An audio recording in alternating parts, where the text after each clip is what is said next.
look at those blue skies over a huge collection of green and gold. Green Bay about to host San Diego. The NFL on CBS continues. Hello, friends. Jim Nantz along with the Super Bowl MVP quarterback Phil Simms.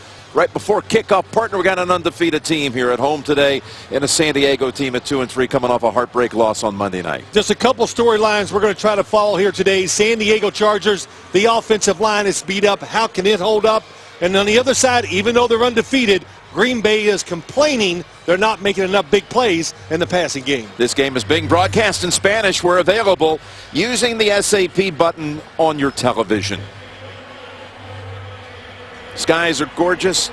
It is the perfect autumn afternoon. 54 and nothing but sunshine all day long here. Cool and crisp later in the game as Green Bay will kick it away, electing to defer. And the kickoff, no chance for Jacoby Jones to run back Mason Crosby's kick. Let's bring out Philip Rivers playing here at Lambeau Field for the second time in his career. We're going to hear about the excitement of the Chargers playing here from our Tracy Wolfson, who is with us, of course, as always. Rivers was here back in 07, but he had a much healthier offensive line back then. This is a big story to watch. Hairston, even with a bum ankle, is starting at left tackle. They've lost so many players on the line. Gates returned last week. He caught 2 touchdowns in the game against Pittsburgh. He, along with Rivers, was here when they played 8 years back. Lost in a shootout 31-24 to Brett Favre and the Packers back then. They're going to start out with both Gates and Green, 2 tight ends. And from the gun, Phillips' first pass. A diving catch is made by Keenan Allen for a gain of 7. All right, this is a rambunctious defense that belongs to coordinator Dom Capers. They have put up 20 sacks on the year, and that's the second most coming into the weekend behind Denver. And the secondary, Sam Shields, has certainly been emerging. We expect to see a lot of Micah Hyde on Gates today. And here's Rivers picking up the first down. First 2 plays of the game for the Chargers. Well, let's just say that, Allen. Oh, sorry, Jim, about Philip Rivers in this offense. You talked about the offensive line in the opening. It's beat up. They did a tremendous job shifting around last week. But Philip Rivers says, everybody's worried about our run game. Let's quit worrying about that. Let's just go win the game. And I think you see already how they think they can do it. Throwing the football quick. They love their matchups with the receivers and tight ends against this good secondary. Third straight pass play and another nice little gain here.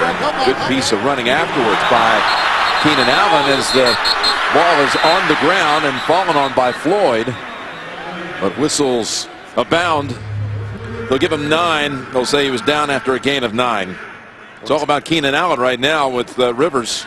It is. Keenan Allen had that tremendous day to start the year against the Detroit Lions, and he's so improved over what we've seen in previous years. Learned to become a pro, very sharp route runner. They had 15 receptions against the Lions, and there's a tackle behind the line on the first rush attempt of the day. Melvin Gordon brought down by Casey Hayward. Keenan Allen, so far this season, he's had the 4th most targets and the 3rd most catches. And again, 15 catches in the Week 1 game against the Lions.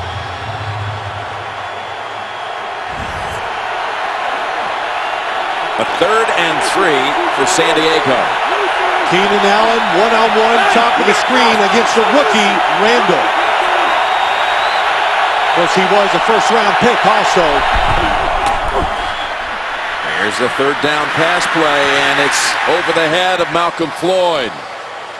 So they pick up 3 quick pass plays, all to Keenan Allen, and then the running play kind of lost the momentum. Yeah, Philip Rivers, I think, pretty upset by the signals, whatever he had to Malcolm Floyd. Didn't look like Malcolm Floyd was quite ready for the football, but that was excellent coverage. You see what he did? He went some 40 yards down the field. So I had Rivers to have a little the communication was mixed up there. Yeah. Cypress to punt to Micah Hyde.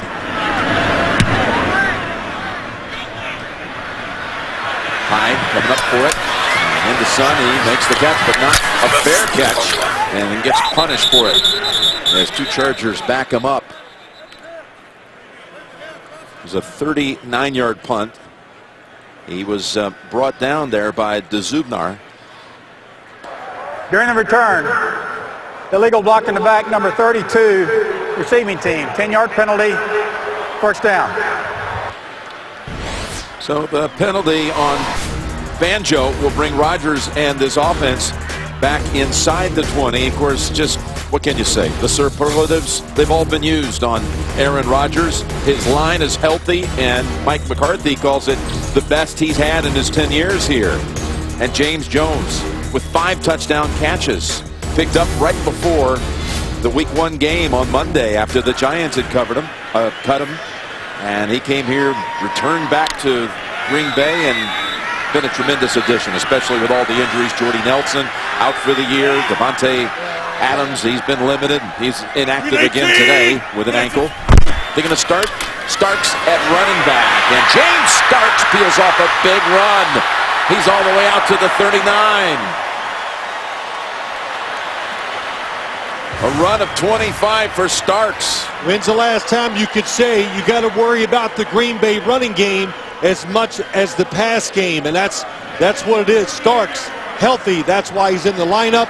You can see it right there. Fast, good decision, great blocking up front on the right side of the offensive line. Now Lacey is in, but it's a pass play, and it's complete to Jones. James Jones slips through a tackle, got away from Flowers, and he has another 22. Well, James Jones, he just wasn't good enough for anybody else in the NFL, Jim, but he's good enough for this Green Bay Packers. And that's what they love to do. They're going fast, but those stop routes, what we saw Jones run there on the outside, their favorite play. A little quick flip to Lacey, and they got 5 with that one.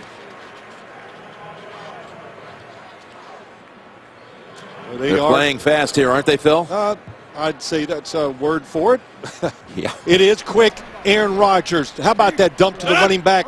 Makes that decision so fast. Give it to him. Don't take a hit. He's great at it. It's Lacey. And a collision after a gain of 3. Kyle Emanuel on the tackle. John Pagano's San Diego defense. They have allowed 3 100-yard rushers already this year. And of course, that was concerning on the very first snap. They saw Starks run for 25. They need big games out of Ingram and Atauchu. Those two need to get the edge. Stacking the receivers to the right of Aaron Rodgers. To me, that says that's where they want to go. And flags fall. Walt Anderson's crew in control here. False start, number 18, offense. 5-yard penalty, still third down.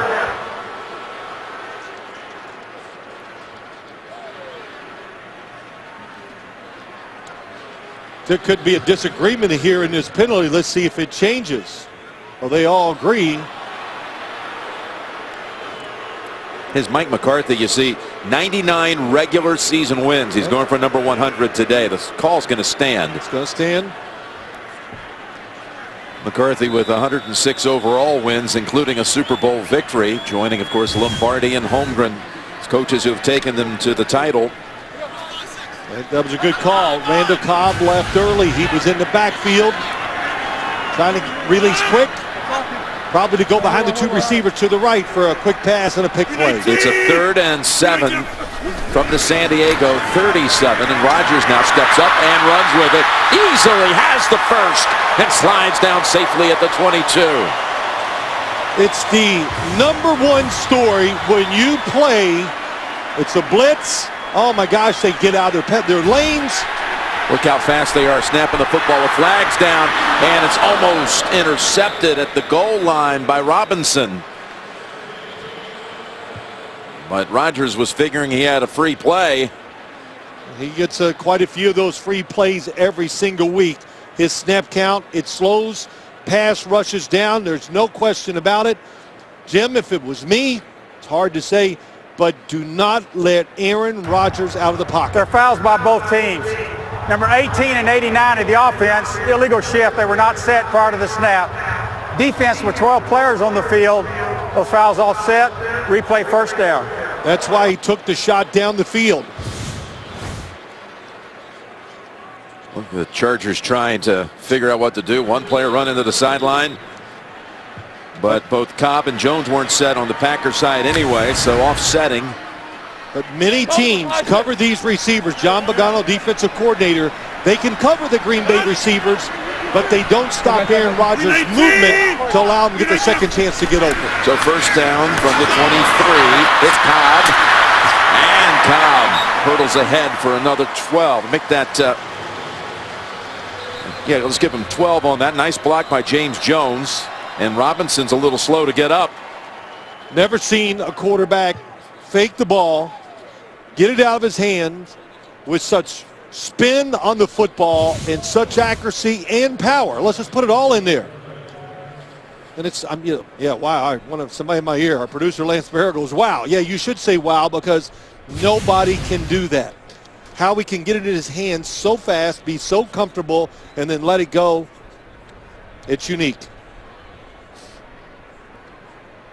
So Robinson, who on the play that was taken away because of offsetting penalties, just the play before, had his hands on the football. Yeah, that's a big deal. Yeah, he comes over and gets injured on the tackle. He's their extra defensive back, which you need when you play Green Bay.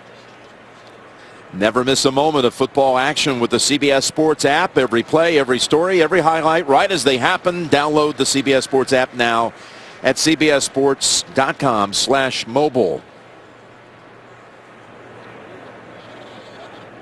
So, but we didn't even get a chance to say it, Jim. But every Green Bay game you watch, what do you see? Oh, Aaron Rodgers doesn't like what he sees, so he moves. He either makes the throw to somebody who gets to stop and rechanges direction and get open, or is the first time we saw him run where he just opened it up. And man, he showed some good speed picking up those big yards. He's got Ty Montgomery in the game, a rookie slot receiver from Stanford. He's actually split to the left side, wide left. He's caught a couple of touchdowns the last 3 games. And there he goes over to Montgomery. And he's down at the 5, a gain of 5. Jason Verrett on the tackle.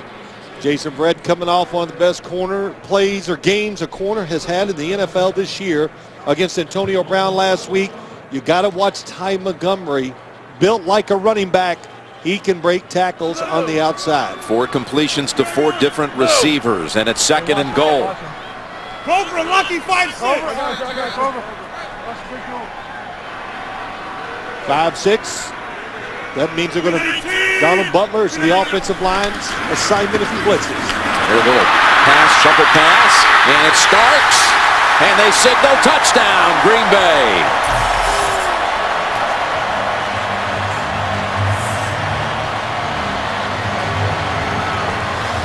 Five-yard touchdown pass, Aaron Rodgers. Look at this, the way he does it. Yep, basically just a different way of running the draw play. Not that San Diego was fooled, but it's the running of the running back and getting those yards. Eric Weddle had a free shot, could not bring him down. Well, it starts. Maybe not quite as big as Lacy, but the talent level, they're both good and not a great separation. That's why you want to play the more healthier of the two in a situation like this here today. They're going to take an extra look at that end of that run by Starks. Was the knee down. It was close. Man, I love the shovel pass, Jim. Love running it because I can complete this one. Yeah. There you go. But all the bluff calls up front. Did he make it? Making them thinking it was a pass, but making the calls and who to block. They confirm it, Previous touchdown. play is under further review. Oh, no, I've got some wrong information here. It has not been confirmed. They're actually going to take another look at it. Yep, I think they need to. If it's short, it's going to be about 6 inches, if it is. What the big call is, as you watch it, we've had a few replays, can you see when his knee is down? Well, there's... Because there's Eric Weddle is wrapped around his legs. Yeah, he's leaning forward as the knee is... It's all very close. And there's the one right down the line, I'm sure, that is going to give them the best way to judge it. He said, well, that's actually Denzel Perriman. This is the one right here. Yep. This is the one that's going to determine it right here. At what point does the knee touch? And what do you say? Well, I'd say it's down there, but can you say Well, was the football? Did it? it was short of the end zone? It's close. But can you see the knee actually on the ground? And I think it's going to go as a touchdown. After reviewing the play, the ruling on the field stands as called. There you go. I'm 17 for 17 this year. I didn't want to break my streak. You're not talking about challenges, are you? Must be something else. Well, maybe my math's a little off. That was some drive. The drive, Jim, it was quick. It was crisp. It's everything this offense wanted to do to start this game. Of course, the offense, the series began with Starks with a 25-yard burst on a rush, and it ends on a 5-yard touchdown pass to Starks. 5 different receivers in all on that drive. And this is a team that knows how to start quickly at home, talking about the Packers. In fact, overall in the season, 59 first quarter points, most in the league. But you go back, their last 10 home games before today, they had outscored the opponents in the first quarter, 131-10 over the course of the last 10 games. Well, 13-1. You know, really, I know. I can tell you why. Because they got a lot of talent. So there you go. See how simple it is? They got a great quarterback. We know that. But they just take advantage of it. The atmosphere.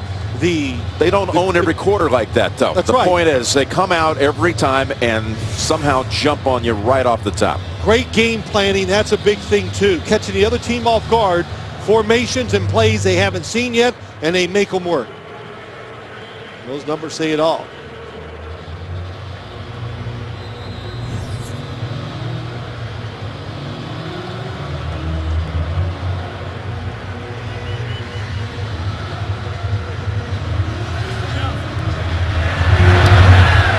Kick, Mace! This time from the back of the end zone. He had a foot on the end line to Jacoby Jones, so it's a touchback. We have a verdict in from Cleveland. Did Denver or the Browns win it? Let's go to JP in New York. Despite 3 picks by Peyton Manning, they get it done, Coach. Yeah, Brandon McManus in overtime kicks his 4th field goal of the day, and the Denver Broncos win another close one, 26-23 in overtime. Jim Nantz, Phil Simms, and Tracy Wolfson. All right, thank you, fellas. Of course, this Cleveland team 2 weeks ago lost in overtime to this San Diego team on the road. So really a couple of tough losses for the Browns. Shoot, Cleveland's turning into the most exciting watch in the NFL. They really are. All their games close, a lot of throwing, fun to watch. They had their chances, too. They picked Peyton early in the overtime and did nothing with that series, and now the Broncos remain undefeated.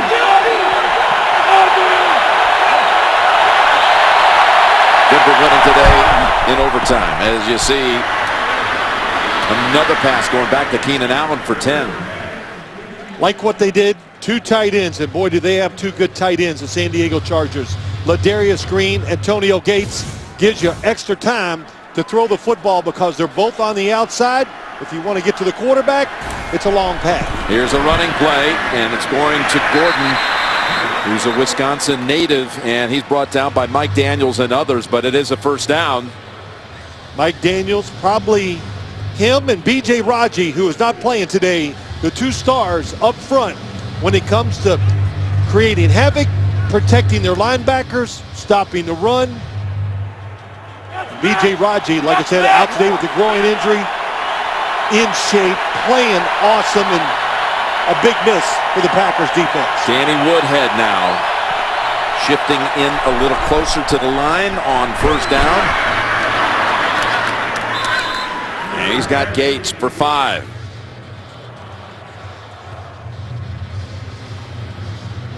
They're going to hurry to the line. We're going to be welcoming a lot of the different audiences and coming in different waves that just saw that Denver-Cleveland game. 2nd and 5 as Woodhead ducks down and tries to cut his losses. Elliott on the hit. It's unbelievable. You look out at Green Bay, you got to look at the number because all of them look like the Julius Peppers, Jay Elliott, Neal. They got about 15 guys that look the same size and all have kind of the same ability, and they rotate them in and out. They keep them fresh and productive. 3rd and 6. They stop play. We welcome you to Lambeau Field. Titletown, USA. Green Bay hosting San Diego. Jim Nantz, Phil Simms, along with Tracy Wolfson here on a beautiful afternoon. The Packers have already put up a touchdown on their first possession of the game. Aaron Rodgers driving down the field and connecting on a 5-yard touchdown pass, a shuffle pass it was, to James Starks.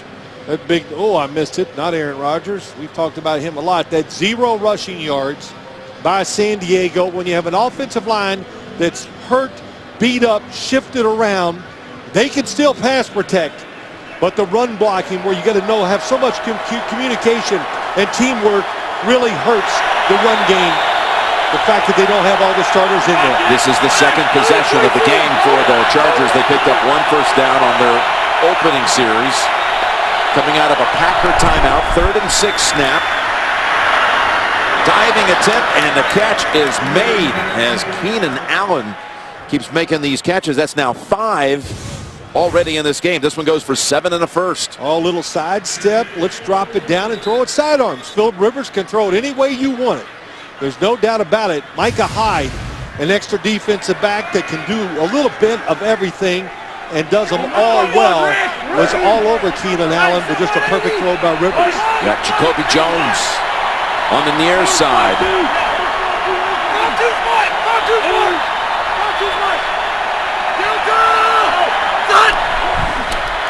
First down, fake handoff and pass down the field and over the head of Keenan Allen, who Rivers keeps looking for.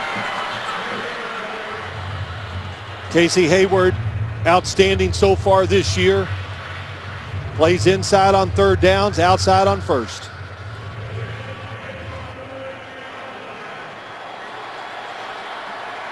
Like to welcome most of the nation. We just saw Denver win in overtime at Cleveland, just like the Broncos did at Cleveland back in the '86 AFC Championship game. Jim Nantz, along with Phil Simms and Tracy Wolfson. It's a 2nd and 10 for the Chargers, who go with the draw with the rookie Gordon. He has the outside, he has the first down, and he's all the way deep onto the Green Bay side of the field. A rush of 25 and a first. If he takes it inside, he's going to get hit by all the linebackers, but he makes a great decision and takes it outside. And Jim, some of the things that Gordon said last night, man, I'm learning a lot how this NFL is.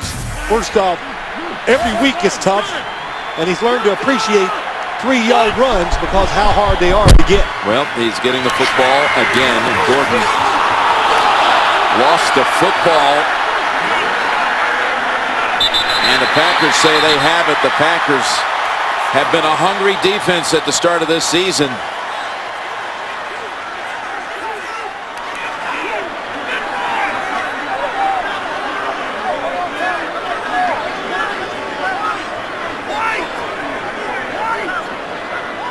Melvin Gordon. What a difference watching him. Oh, they look like they got it back. They had half the defense had already walked to the Ran off the sideline. field, yes. Yeah, they were certain they had recovered. So here's Gordon. Yeah. Fluker is the man. Let's see who pulls it out. Yeah, it was Fluker on the recovery.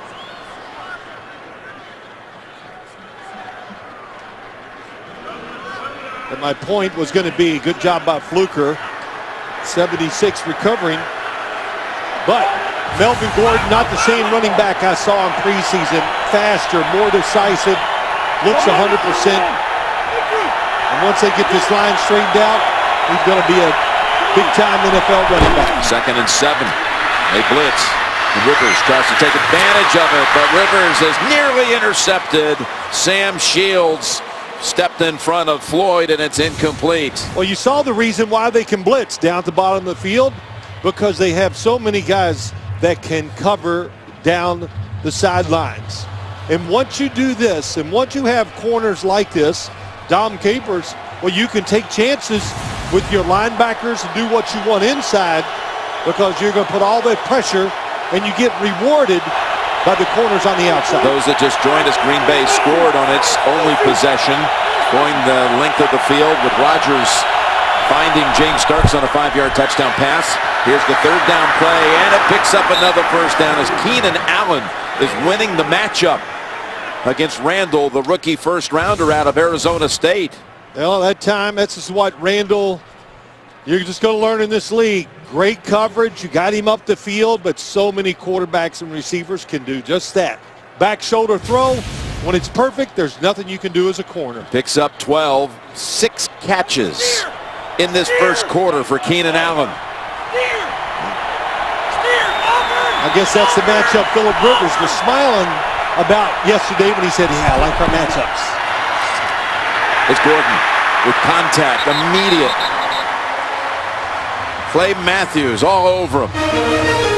And your weekend starts here when the Seahawks take on the 49ers. Thursday Night Football, CBS and NFL Network will be at the site of Super Bowl 50.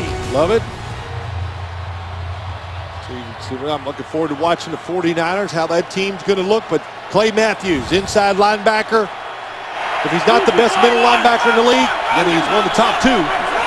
Well, they'll play him a little bit outside, too. Inside, outside, and there he is, standing up now on this play. 2nd and 11. And Rivers, open man, and it was Gates all alone.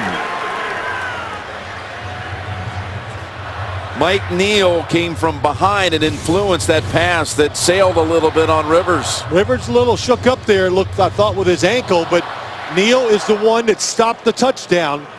They got it.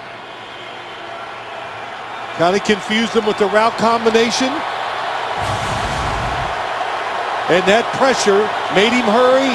And when you get pressure, Jim, as a quarterback, sometimes you give a little extra oomph to the football, and he overthrew it. That's what happened there. This is the 13th play of this drive. They've converted twice on 3rd down. 3rd and 11 and tipped, incomplete.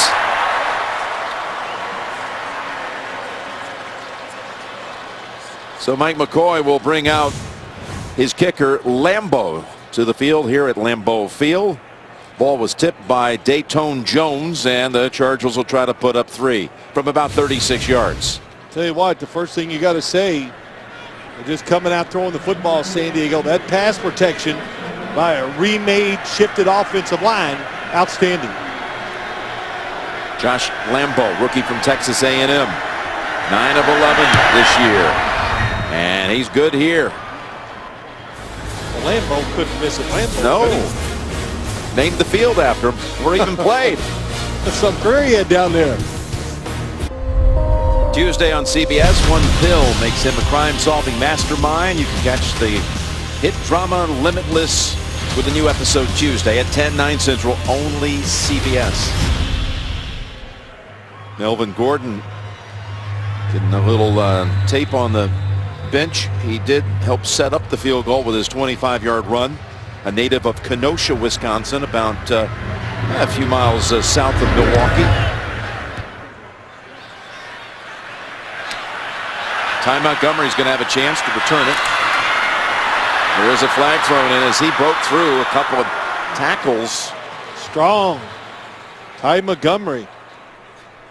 Cordero Law eventually finished off the run, but his During the return, holding number 48, receiving team, 10-yard penalty. First down. It's going to be the second special teams penalty on the Packers. Here's the game's touchdown that went to Starks.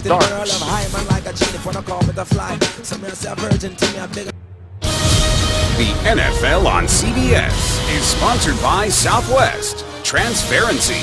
Low fares, nothing to hide.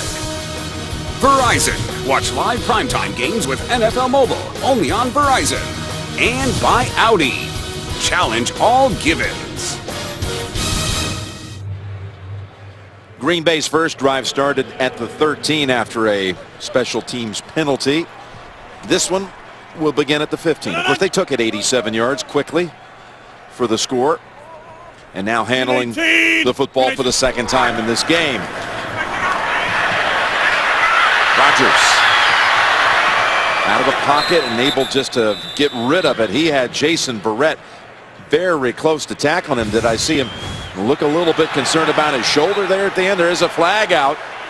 There's a flag in the area right here of Was there a receiver in the area? I don't think so. Did he get it past the line of scrimmage? I don't think so. No, it definitely wasn't past the line of scrimmage. But I thought I saw Rodgers get up and like work his shoulder for just a brief second. I think it was his left shoulder.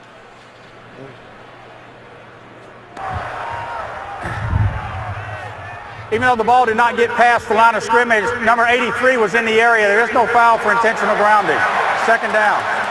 Let's check out where number 83 was. Jeff Janis, here's 83.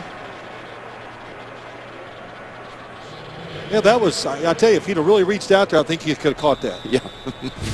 Yeah, I mean, that's a tough call if you're the San Diego Chargers. Sure, because it's lost a down also on grounding. Would have had him backed up to their own end zone. First incompletion for Rodgers after hitting his first 5. And it starts. Met right at the line by Lismore. You know, a couple things about this San Diego defense. They have some speed. They don't lack it. The corners can run. The safeties are good. They got some fast linebackers. But Melvin Ingram and Jerry Atauchu are the two on the outside. They either got to pressure Rodgers or they got to keep him in the pocket. To me, they're the two big keys of this Chargers defense today. Yeah, they need to own the edges. And those two have come up big. Oh, we got another pre-snap penalty. Now you understand why it's hard to get him, because these snap counts are so good. Neutral zone infraction, number 94, defense. 5-yard penalty, still third down. We've got another overtime to settle. Let's go back to James Brown in New York. It was a long one too, Jim. Take a look at this. Matthew Stafford hooking up with Calvin Johnson on a 57-yard pass play. Megatron hauls it in. That sets up Matt Prater for a 27-yard field goal that won it for Detroit. Detroit finally in the victory column over San Diego. Back to Jim Nantz and Phil Simms. Huge for them after 0-5. And that pass generates a flag. They were going for Ty Montgomery, and Brandon Flowers was the cover man. Brandon Flowers had some troubles at the end of last week's game. Pass interference, number 24, defense. First down, the spot of the foul.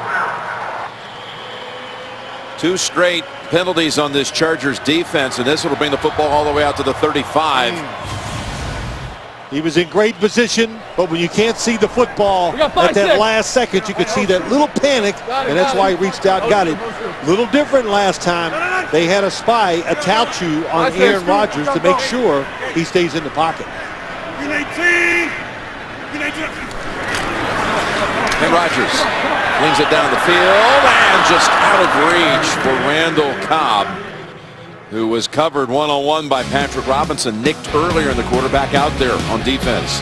Well, the first series, if you allow him, he will run unless somebody's wide open. How about this? That's pretty quick. And then the shovel pass, he does that well. You got to be alert for his snap count in all situations and keep him in the pocket. 319! 2nd and 10, Starks. Spins away and has an open field. Look at Starks go inside the 30. He's got a blocker down there. Is Janitz, who shields the defender. And Starks takes it the distance. 65 yards.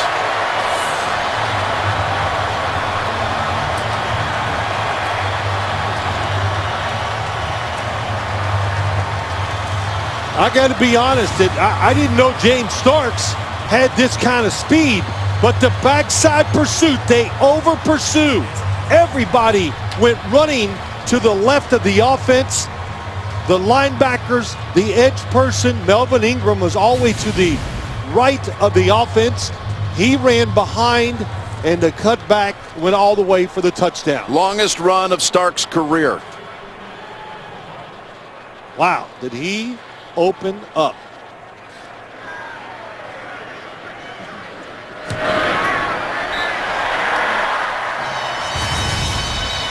Well, when we talked to Mike McCarthy yesterday, he kind of tipped his hand. He said James Starks is playing some great football. You might see a little more of him tomorrow. We saw him go 65 yards. He's got both touchdowns. Yep. Monday, October 26th.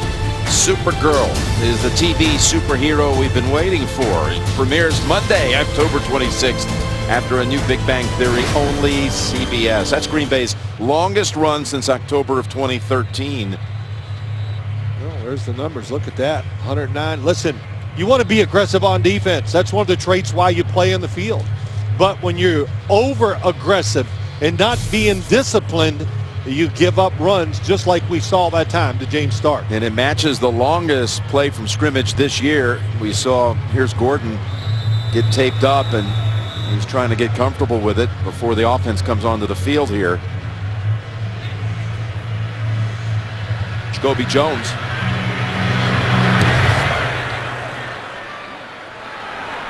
And the third time he'll get a chance to return it.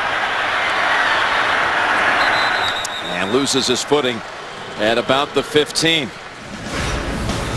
What a move by Starks. And hey, the line cleared it out on that right side once he got going in the other direction.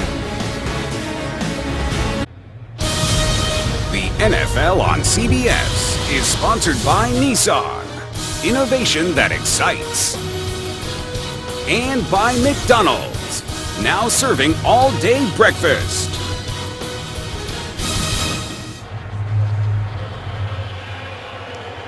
And that's how you come away with a little cheesehead when you come to Lambeau Field.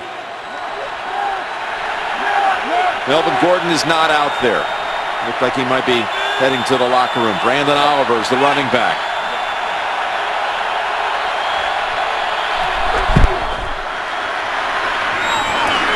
And Floyd turns around to make the grab at the 32. Let's get an update from Tracy Wolfson on the sideline.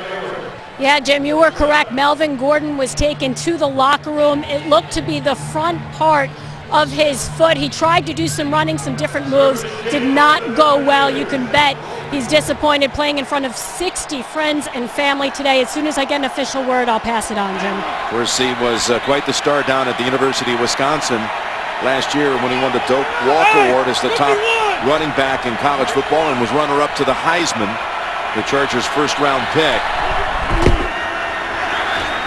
A first down toss to Oliver, and look at Oliver break a tackle. He's got a first down. We've got an update. We're going to get Carolina and Seattle, see what's happening there with James Brown.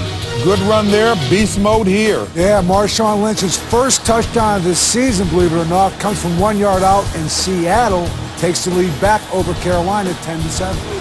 Back to Jim Nance.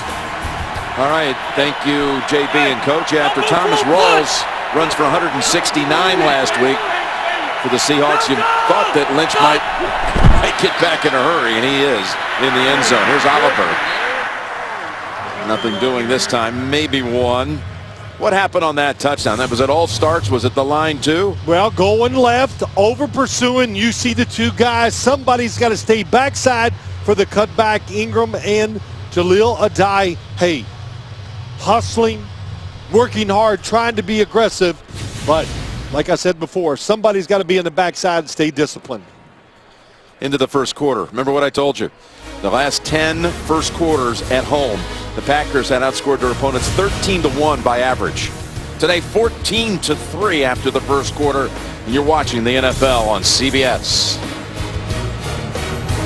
Today's Next Gen Stats presented by Esurance, auto and home insurance for the modern world.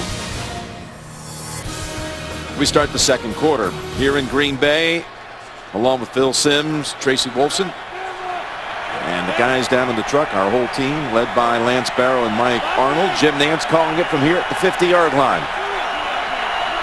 Two tight ends in for Phillip Rivers on 2nd and 9. He's hit Gates once so far. It's Oliver. And Oliver coming in and making plays. And let's take a look at the Next Gen Stats, again presented by Esurance. Talk about Clay Matthews. You talked about how much you admire his work inside. He also will go outside some.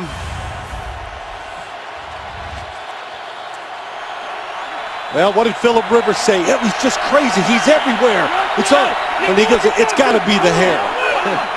So, every player, every time you do a Packer game, the opponents brag about Clay Matthews play like that. Boy, he was coming in a hurry, and Rivers got it away to Inman for the first down. Yeah, Matthews tried to bust across the line, and Phillip had to unload and got the first. This is why I like him inside. He has great instincts. He can time it, and he can maneuver himself to get between linemen straight ahead. That's easier. When you put him outside against these massive tackles in obvious passing situations, they're just so big, sometimes too difficult to get around. Yeah, well, he came in, talking about Matthews, into the league as an outside linebacker, but Tom Capers switched him to the inside, and he's trying to get a read on Rivers here as the Chargers have a first down at the 40. With the middle, trying to go back to Inman, and a flag is out, incomplete on the pass. Offside, number 91, defense. 5-yard penalty, still first down. J-Rone Elliott penalize him 5. Tonight on 60 Minutes, Armin Katayan will have a chance to tell you all about Darrelle Revis, one of the NFL's best on and off the field, plus the generous spirit of the people behind Make-A-Wish. Tonight only CBS. A little trip to Revis Island tonight. I saw it. Good interview. And I must say, Armin, you know, looks good. Still looks young for an old guy. 1st and 5. They go underneath. Stiff arm delivered by Ladarius Green, and he's near the first down yardage. We're going back to New York for an update. Hey, Jim, I'm sure Phil will agree. This looks good, too. Yeah, how about Colin Kaepernick airing it out to you-know-who? Torrey Smith over his ex-teammate, 76 yards, and San Francisco is up 13-3. Back to Jim Nance. And that game, a little rematch of Super Bowl 47 from 3 seasons ago. You know, I'd like to know how many players are in that game that played in the Super Bowl. Not as many as we think, that's for sure. We got a couple of Ravens on the other side of the field this time. Incomplete pass on this occasion, going back to Inman. Yeah, you got Bolden, you got Torrey Smith going against their old Raven teammates. And you got Jacoby Jones on the field here for the Chargers. What a star he was in that game. So 3rd and 1 coming up for Coach Mike McCoy, who was actually a member of the Packers back in 1995, 20 years ago. He was on the practice squad as a backup quarterback here. Mike Holmgren was the head coach. Steve Mariucci was the quarterback coach, and Andy Reid coached the tight ends. I'm sure all of that had a lot to do with helping him shape a coaching philosophy later on. Timeout called by the Chargers.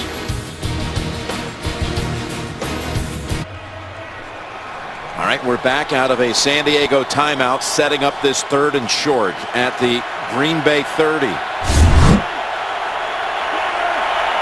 Danny Woodhead is the back. Shifted in. The linebacker came with him. You know it's man-to-man. You think it would be a draw. Pass, Keenan Allen. And he's down to the 20. Of course, I would be thinking wrong. So Phillip Rivers, that time, Keenan Allen, this seems to be the matchup. The rookie outside Randall. And Keenan Allen is showing him an array of little different starts and stops and moves. You don't get these kind of looks in college. This is going to be quite an experience today here for Randall. 13 completions now for Rivers. The longest went for 16 yards, but he's found Keenan Allen 7 times. He's hit 6 out of 7 passes on this drive. And on first down, he fakes the handoff to Oliver, goes to the end zone, and the pass incomplete, almost a touchdown to Green, who couldn't hold on. Clinton Dix, what an improvement this year when you watch him in pass coverage. Throw just a little high, but last year when you're young, safety, sometimes it's hard to cover these tight ends and whatever, but this year, faster, different, and has really played well for this Green Bay defense so far. Antonio Gates is in for this play. As you saw Gordon coming back to the field after being in the locker room for about 10 minutes.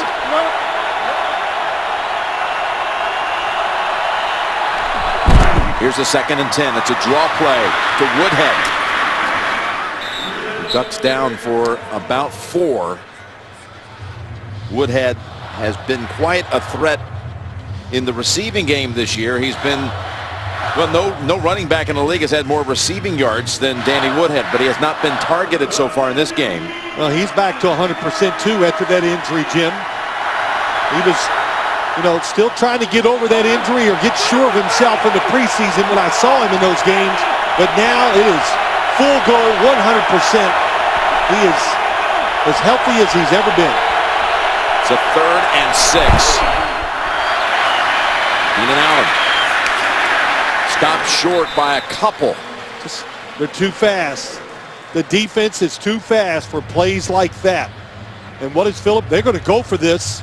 And I understand why. Because of this offensive Green Bay's. What did Phillip Rivers say last night? We get a lot of yards, but we sure don't get the points to match the yards. Yeah, he has been happy with the way they failed to finish off a lot of drives.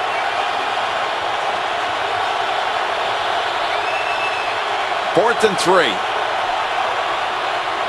Let's see if he tries to draw him off sides. This is a big...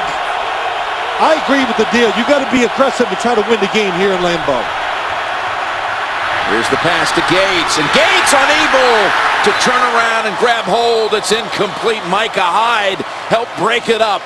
Micah Hyde's the guy that's going to cover Gates. That was a perfect throw. Antonio Gates just can't come up with it. Well, both of his tight ends had chances to catch a touchdown. Green had his hands on one. Gates that time. 2 trips to the red zone for the Chargers, and they've come away with only 3 points. Antonio Gates is a surefire Hall of Famer. He hasn't had many opportunities slip through his hands like that one. Well read by the quarterback. Micah Hyde is on the upfield shoulder, so you throw it to the back shoulder, and it was right on target. And Phillip Rivers, hey, look, he's not showing up Gates there. He just knows how important it is, where they are, and also he knows he threw it exactly where he wanted the football to go. A 12-play drive producing no points. And again, 2 trips to the red zone, only a field goal to show for it. And you can second-guess Mike McCoy's decision, but somewhere your defense has got to make a stand, and that would be right here. Packers backed up. Yeah, the Packers have already gone on 85 and 87-yard touchdown drives. This one starts from the 12. Stepping up, Rodgers. And it's a catch. Perillo with the grab and a pickup of 20, but we'll check the flag.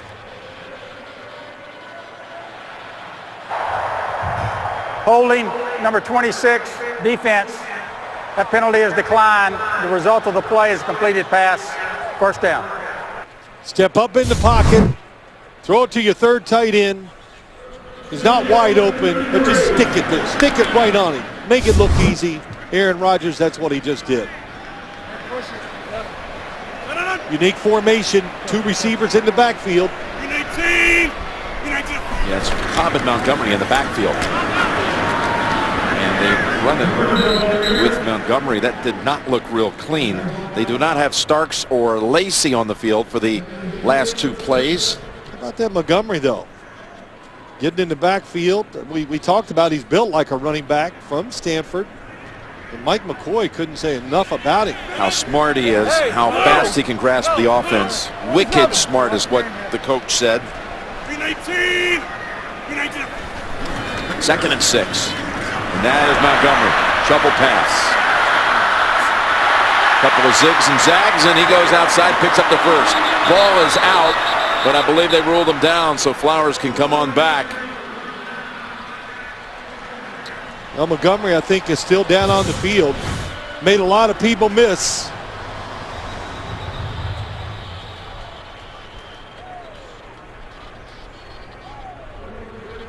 Yeah, they're attending to him now. Montgomery, after picking up the first, shaken up, will step aside. The NFL on CBS is sponsored by CenturyLink, your link to what's next. Oral-B, the #1 brand used by dentists worldwide. And by Jurassic World, now available on digital HD. Boy, this is the one issue that the Packers have been dealing with. They're thin at wide receiver, and Ty Montgomery, you see his left knee getting bent awkwardly, and he was helped by 2 people to the sideline. Davante Adams again inactive with an ankle. They are on a bye next week, so you have to figure Adams was pretty close coming into this week. Play action. Looking way down the field. Open man. It's Cobb who fails to grab hold of it.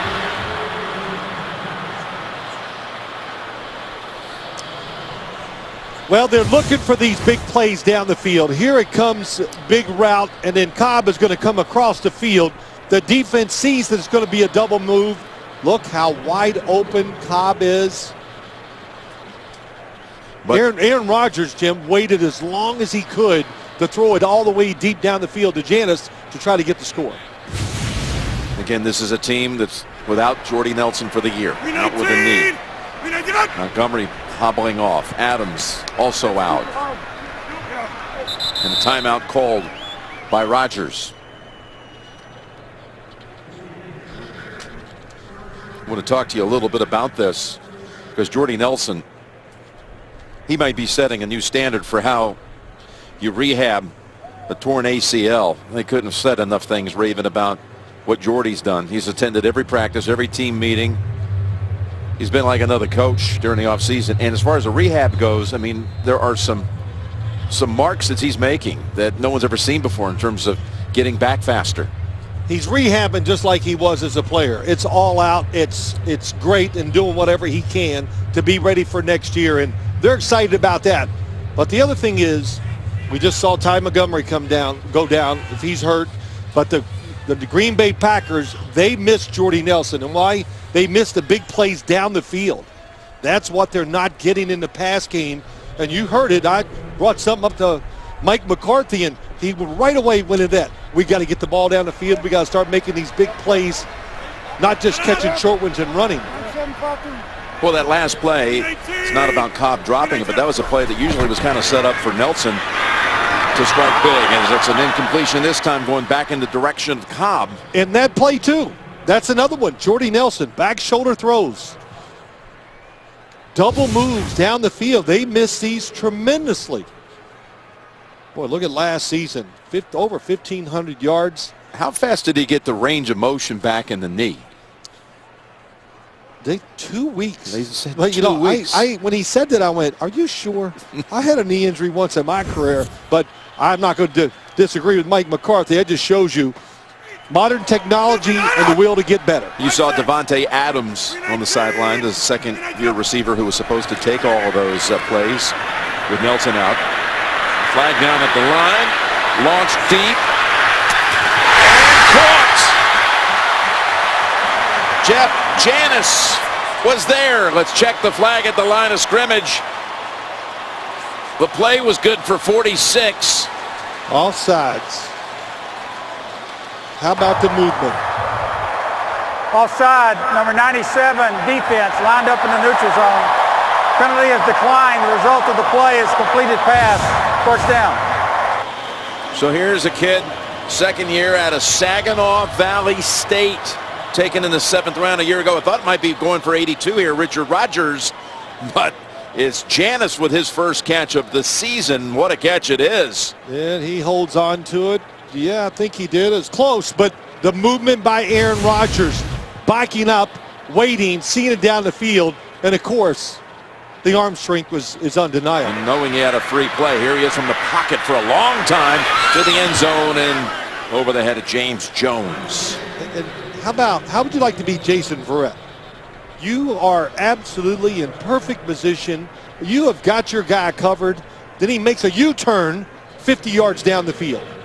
By the way, on the far side of the 3-yard line, there is a flag.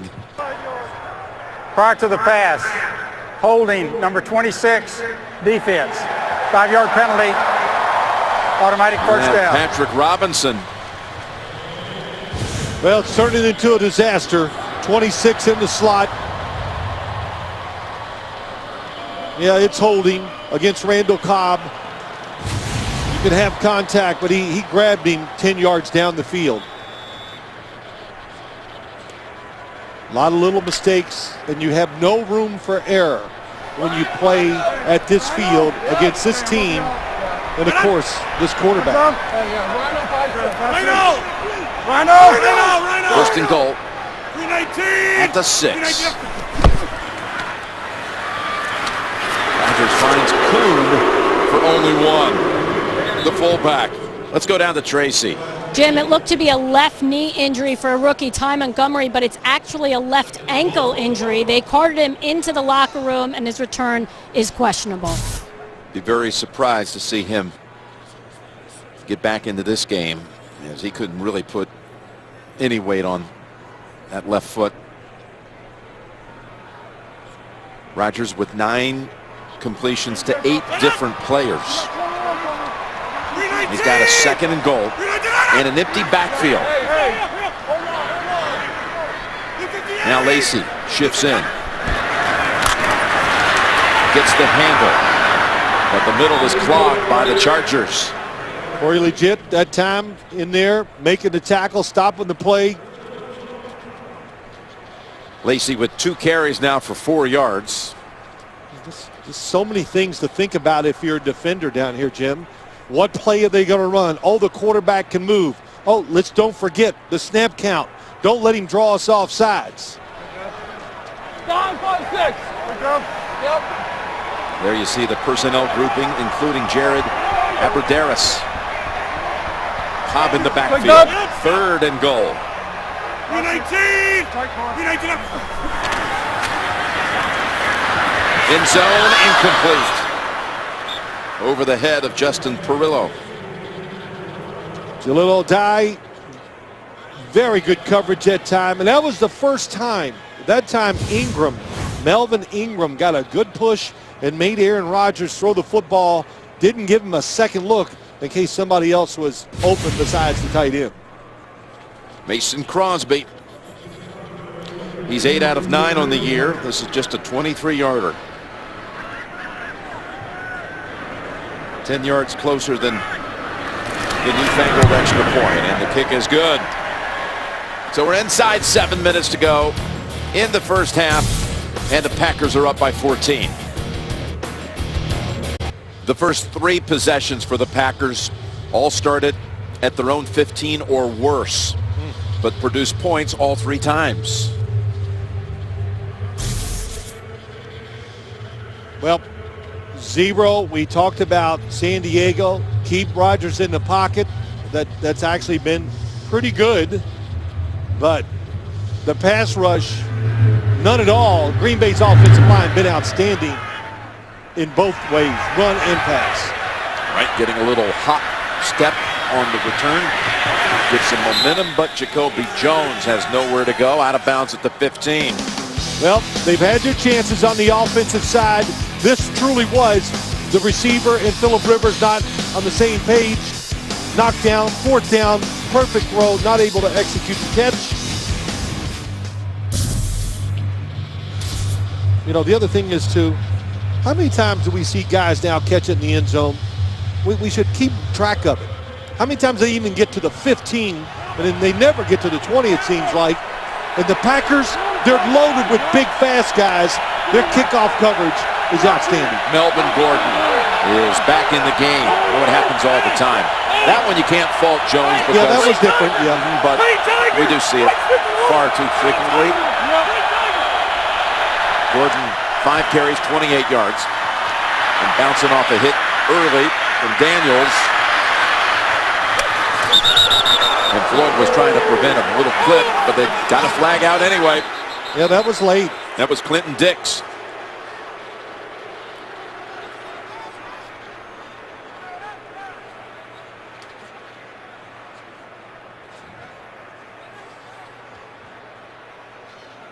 Still trying to make his case. Personal foul, unnecessary roughness, number 21, defense. 15-yard penalty, 1st down. Well, I said it was a bad decision by Clinton Dix, but just trying to be aggressive, clearly out of bounds.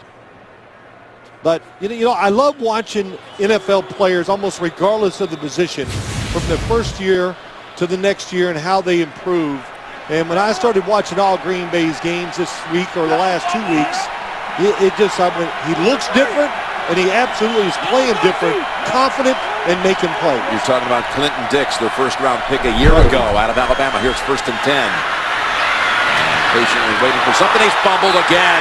This time the Chargers are not going to recover Gordon's fumble. It's Matthews who falls on it. And it might have been Clinton Dix on the contact that knocked it out. Well, you get a running back in there, worried about how he feels. And, you know, we talk about this all the time. If you're not exactly 100% as a running back, it's just hard to do what you need to. So I'm not saying that's what caused the fumble. That big hit by Clinton Dix is going to do it. He got hit right in the helmet, right in the face guard. But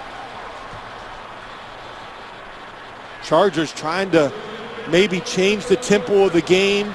They came out, they gave Melvin Gordon a couple runs to slow the game down, to maybe make it more physical, and it backfired. So the Packers take over at the 34. We're not going. Okay. Clown. 319. 319. The toss starts. Then a yard behind the line, maybe 2. That was Perriman who came up and made the tackle behind the line. Yep, the rookie, University of Miami. He can really run. I expected to see him in there a little today. Manti Te'o, the starting linebacker's out, but also maybe to shadow Aaron Rodgers because he's fast enough to chase him from sideline to sideline. 2nd and 12. Rodgers down the sideline and incomplete. Jones was tangled up with Brandon Flowers. And now the Packers face 3rd and long. Good blitz that time from the outside. Aaron Rodgers had to get rid of the football, and good coverage by Brandon Flowers. Look, when you're down 17-3, John Pagano, there's not much you can do. You got to pressure this offense. He came with a blitz, and it worked. Pocket. 5-6. 5-4. Blue 58. Blue 59. Go. Well, they got a player to jump, Ricardo Matthews of the Chargers. Man, that is some snap count. It's not funny, but it's unbelievable, isn't it? Because, Green Bay's on national TV all the time. I watch it. I hear it. You talk about it. Neutral zone infraction, number 90. Yep. Defense. 5-yard penalty. Still 3rd down. Mike McCoy talked about it with us yesterday in our production meeting about how Rodgers is good for a couple of these every game. Well, he does the first one. You think, oh, okay, he didn't get us. Now we can play the play. But the snap count is on 3, so they're going to dummy it twice and then go for real on the 3rd time. And not many teams do it. Not mmany quarterbacks can use his voice inflection to get it done. 3rd and 7. Rodgers. And that sack takes him out of field goal range. Atauchu puts up his 3rd sack of the year, and it's a big one.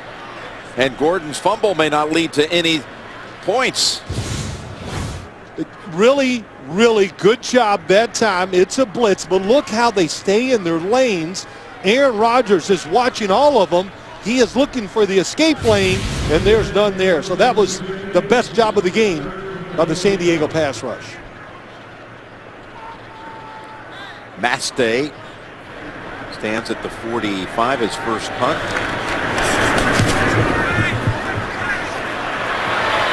It's a little knuckleball that goes out of bounds. Away from Jacoby Jones. Not quite as deep as he would have wanted, but still back at the 13. Atauchu and the Chargers defense this time steps up after San Diego had coughed up the football. The NFL on CBS is sponsored by the Premier Rewards Gold Card from American Express. And by the all-new 2015 Jeep Renegade. Well, you see several of the Packers who made their way to Bayport High School in Green Bay to spread the word about the NFL's breast cancer awareness campaign, a crucial catch. That was on Friday night. Saw Pinnell there, Micah Hyde, Josh Sitton, and others. So the Packers are able to drive and score points when they're backed up starting series, but unable to do anything from San Diego territory. And Gordon is not in the backfield. It's Oliver instead. Inside 5 minutes to go, second quarter. And Oliver gives him a little operating room with 5. Coming up, the Verizon halftime report. JB and all the crew take you through all the 1 o'clock results and update you on scores and highlights on the Verizon halftime report. Yellow. Hey, be ready. Monster 52. Monster 52. Monster 52. Yeah, I'd say that about Clay Matthews. Yeah. And there is Matthews. Wow, wiggling right past him. Flag out is Oliver. And Clinton Dix grabs him by a leg and brings him down after 9. Holding number 76, offense. Half the distance to the goal. Still second down. So a good job getting outside, blocking Clay Matthews. That was Kenny Wiggins, the left guard. And I was going to say, Jim, it's like watching Monday night's games. Every time they charge penalties. And I just can't sit here and complain about the offensive line because of the toughness, the switching of positions. You talk about Chris Hairston, DJ Fluker, Joe Barksdale. How about him last week, 72? He played right tackle and left tackle during the game. yeah, they're without Dunlap, out with a concussion. Watt out with a concussion. Franklin out with an ankle. That was a spot foul, so this will be, actually they're pushing it back. It is a spot foul. Second down and 13.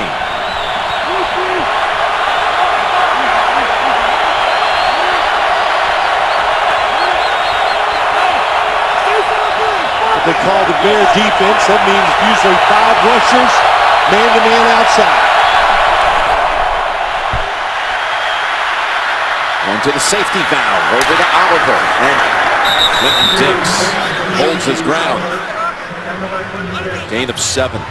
Philip Rivers' younger brother got the start last night for Northwestern State University down in Louisiana. His brother's a quarterback, threw for a couple hundred yards, 2 touchdowns, and led his team to its victory over Lamar. Well, I know that makes the family excited because he started at Vanderbilt and didn't have the success he wanted. Philip Rivers pretty excited to watch it on his computer last night. Big third down here. 3 minutes to go. They need to keep the Green Bay offense on the sideline. Yep, 3rd and 6.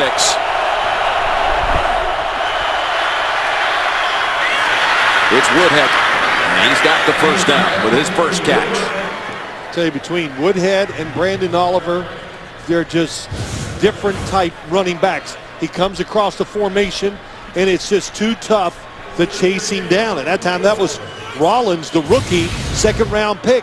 Couldn't catch up to him. Yeah, Rollins out of the University of Miami University of Ohio. He was trying to shadow Woodhead, but Danny Woodhead picks up the first down. Here's a new set of downs with 2.5 to go. And Floyd has a pickup of only 2. I think that was one thing that maybe caught me by surprise. As we get near the 2-minute warning, Philip Rivers last night says, hey, look, we're not out there. I'm not going to milk the clock and do all this. We're going to play. Now, if I get in a situation where I need to, whatever, in certain parts of the game, I'll do it. But they're playing fast and not worried about the clock in situations so far in this game. Well, they didn't worry about the clock getting a snap off before the 2-minute warning. And they'll have a 2nd and 8 coming up at Lambeau Field. Yeah, you see what Philip Rivers is doing. 1 to 9 yards, 15 to 16. Absolutely outstanding. Down the field, 2 for 9. Good cover corners for the Green Bay Packers. Your offensive line, it's in shambles. Everybody's moved around. They're doing exactly what they should do here today. What they do almost every week, Jim. Philip Rivers gets rid of the football quick.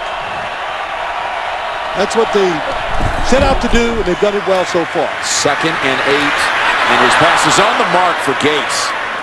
Steps aside from one defender, Shields, and he's somehow reached around Hayward to make the grab for 13. You know, to throw it down the field, they'd have to hold the ball a little longer, and that stresses the line, but that was some throw by Phillip Rivers.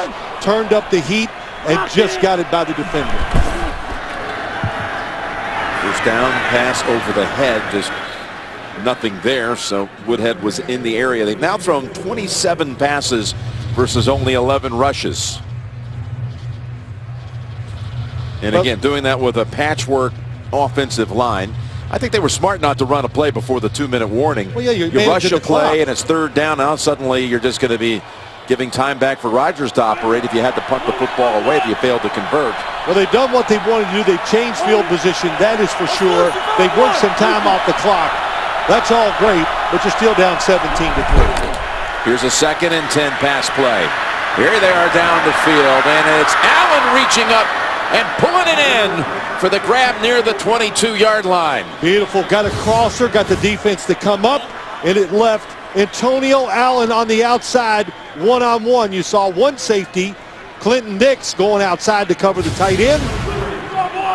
Picks up 38, and Allen on his 9th catch is over 100 for the game, his 3rd 100-yard performance this season.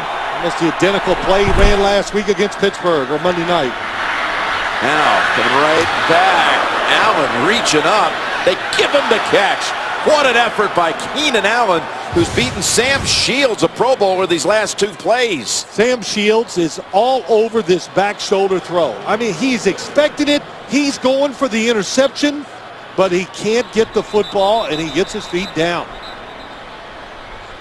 Gain of 16. On the field is completed pass. Previous play is under further review. Inside of 2 minutes, booth review. He thought he was going to get an interception, Sam Shields, when that football was first thrown.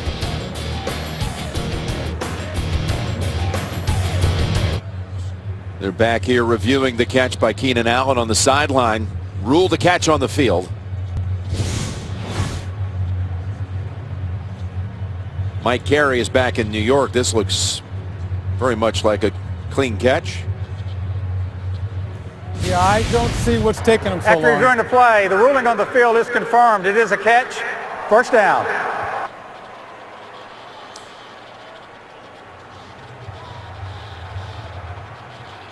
What an effort there by Keenan Allen. That puts Rivers over 200 yards passing in the first half. Couple outstanding throws and catches. The offensive line protection. What can you say about San Diego's offensive line? How they have protected Phillip Rivers. Of course, his quick release helps too. There's a pass intercepted, but a flag in the play is whistled dead. Trying to go to Malcolm Floyd. Prior to the snap, false start, number 72, offense. 5-yard penalty, still 1st and goal. Barksdale, the right tackle. The Verizon halftime report is straight ahead with JB and Tony and the coach and Barton Boomer. I don't know, was that a game-saving penalty by Barksdale? I don't know if the receiver stopped or not, but Casey Hayward, he is a dangerous cover guy. He is aggressive, can cover and see the quarterback at the same time. They run it with Woodhead. He's got 2. Time not a factor, of course. Over 40 seconds. San Diego still has 2 timeouts. Can they finish off a red zone trip? For the first time today, Gates in the slot to the right. Rivers back to the end zone, no one there. No one there, nobody open. When you see Antonio Gates and Ladarius Green on the same side together, you have to think and know it's going to go to one of these 2 guys. Coverage across, double covering on Antonio Gates, and Phillip Rivers taking no chances, throws it away. 3rd and goal from the 10. Top of the screen, Shields lined up just a yard across the line from Keenan Allen. Now backs off. Here's Rivers. Pass caught outside of the end zone by Allen. And that'll be a 4th and about a half yard to go. And the clock is running. The clock is running, and use your timeout. With 3 seconds. Rivers drops it, flings it, and it's caught, but it's whistled dead. Oh, what miss. That was a big mistake by San Diego. You got 2 timeouts, actually. 2 timeouts when he catches the ball. I know they wanted to run a play quick. Prior to the snap, with 2 seconds on the clock, San Diego calls its second timeout. You could have called the timeout after the catch. First off, this is some throw and catch. Double coverage on the outside. Boy, Allen was trying to reach for it, but Clinton Dix was very aware and pushed him back right off the shoulder. When it was short, Jim, there should have been an immediate timeout. What they were trying to do was run a play real quick before Green Bay was ready. But Keenan thinks the ball may have broken the plane right on the catch before Clinton Dix hit him. Might want to take another look at that. Inside of 2 minutes, so that play is... They're bringing out the field goal unit. Allen believes he caught a touchdown. Allen believes that he broke the plane. And again, this is inside 2 minutes. Nothing coming out of the booth up top. It is now. Play prior to the timeout, which is allowed by rule, was short of the goal line. That play is under further review. Okay, so the appeal was heard. You see what Keenan Allen's point is? Well, when he originally... Right when he caught it, is he breaking the plane right here?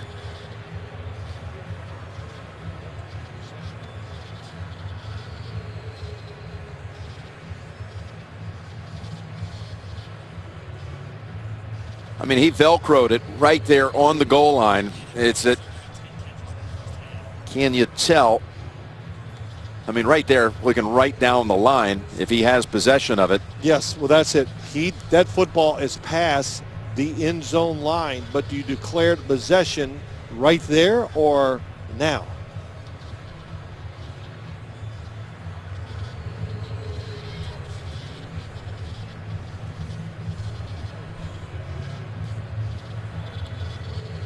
Boy, this is fractions, isn't it?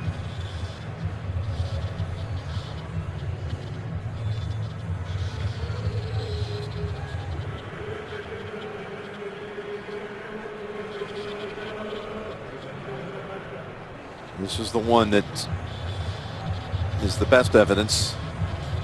All right, let's bring in Mike Carey. What do you see here, Mike? Well, the important thing here is that the receiver's momentum is taking him out of the end zone. But as soon as there's contact by the defender, we need to know, is the ball in possession and is it breaking the plane? It's pretty clear that it's breaking the plane, but whether he has clear possession or not is not really confirmable at this point. You don't think it's enough to change the ruling on the field? I do not, because we don't have a clear shot of clear control. Yeah, by the time, that's kind of what we said, Jim, by the time you see that when do you determine he has complete control of the football? All right, we're going to get this verdict and it stands. We got to talk about not going for the touchdown here. After reviewing the third down play, the ruling on the field stands. The receiver was short. It's 4th down at the half-yard line. All right, they had the field goal unit out there. And now Rivers has returned. Now this has all given them the time to ponder and change. They were going to go with Lambeau. Yes, they before were. the booth review, and now they're going to go for the touchdown. I like to call 17-3. So many things you can do in a situation like this. They played it earlier to be aggressive. So right now, Mike McCoy says, my mindset, be aggressive when I came into the game, and he's staying with it right here.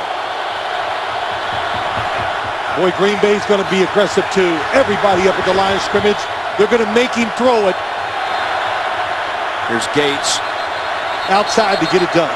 And McCarthy called a timeout just before the snap. That's why he was hovering. Green Bay with the timeout. The third and final timeout, Green Bay, 30 seconds.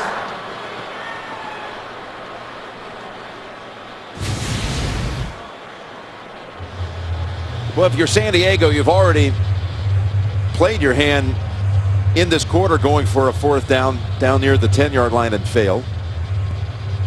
Now you're talking about the last snap of the first half. There's Gordon, who you would have liked to have had for this situation, but he's not 100%, banged up earlier in this half. Well, we see it so many times.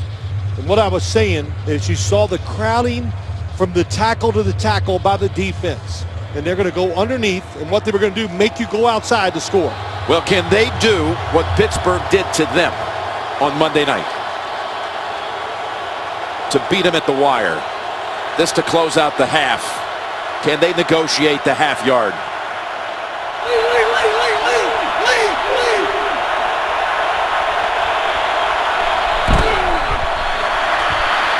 Rivers, pass. It is caught for the touchdown by Inman.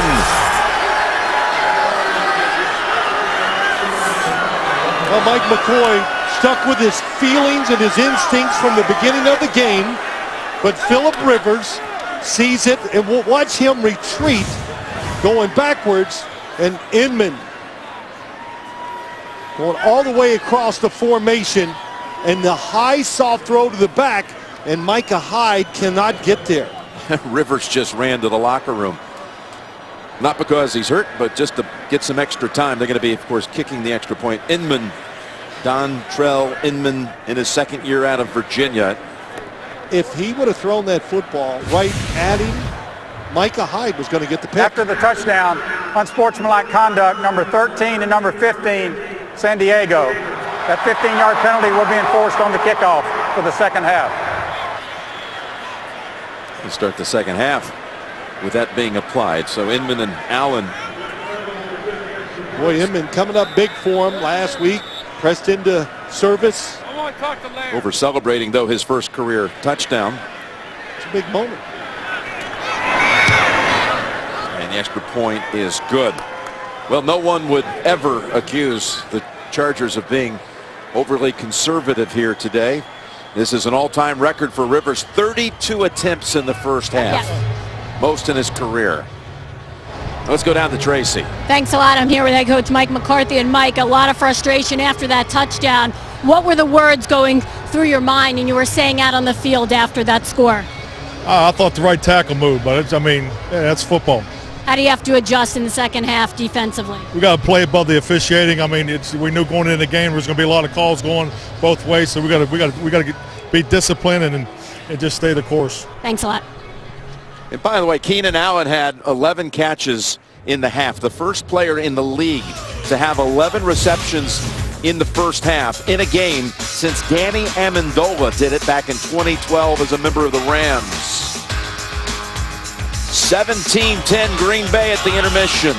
The Verizon halftime report's coming up after this message. And a word from your local station. What a first half. 476 combined yards of offense. Now it's time for Who Are You Loving? Presented by McDonald's. Rodgers to Starks on the Packers' first drive of the game that led to a touchdown, but what a way to close out the first half. One in which the Chargers went ahead and risked it. You really had to think they needed to do that. If they go in the locker room down 17-6, you're not gaining any momentum off the field goal. That's right. Listen, they determined they're going to play this game aggressively.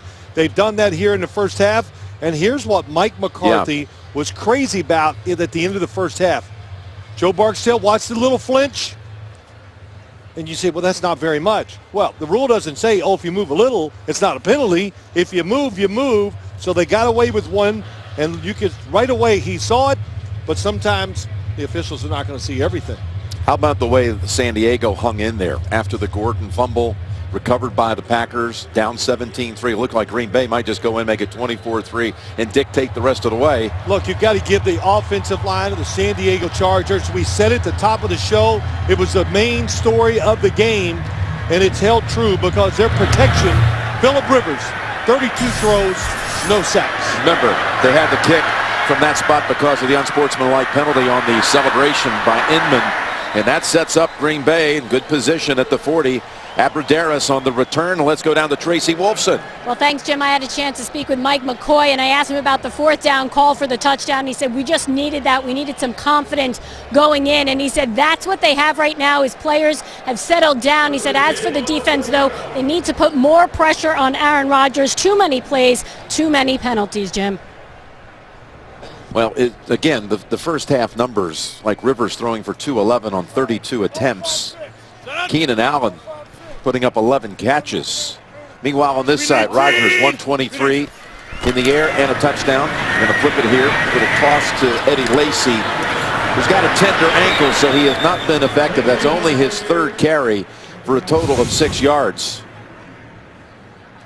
And 251 yards of offense for San Diego. Fractionally better than Green Bay. I had no doubt after watching this run offense of San Diego's last week and the line switches, and then just talking to Phillip Rivers, that the best way for them to play, put him in shotgun, let him be the director, the band leader, whatever, and distribute the football. He was magnificent in the first half. Was not sacked once. Here's Rodgers.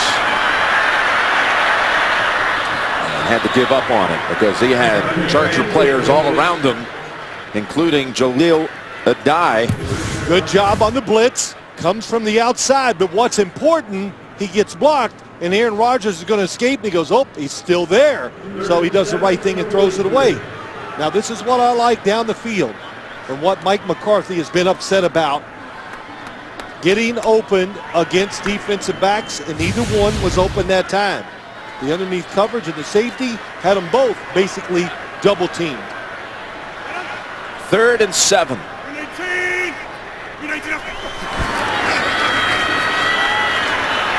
And now they get to him for the 2nd time today. And again, it was a Tauchu with the sack. He had one in the 2nd quarter. 97, and that's what it's. Where's 97 on the outside? But again, the coverage down the field is outstanding. They push the pocket. Oh, then he steps up in it, and he gets off the block of Bakhtiari. So the coverage twice allows the rush to get to Aaron Rodgers. And Tauchu was the one who made the sack in the 2nd quarter that took the Packers out of field goal range after they recovered the Gordon fumble. Short punt by Mastay, and nowhere to go. Quick coverage down the field on Jacoby Jones. Banjo brings him down, but 3 and out forced by San Diego.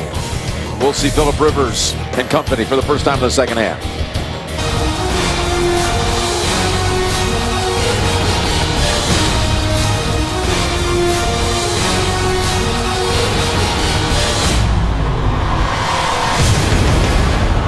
The NFL on CBS continuing from historic Lambeau Field. Jim Nantz and Phil Simms, Tracy Wolfson, as the Packers lead at 7. Rivers staying in that shotgun that led to 32 attempts in that first half, a career high. It was underneath to Gates.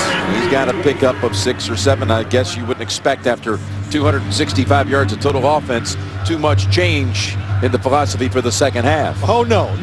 Yeah, a little bit of change. Let's don't waste so much time trying to run the football and do all it. Put it in the hands of the best player in your football team. That's Phillip Rivers. That was the 800th career catch for Antonio Gates. And again, Gordon is sitting out.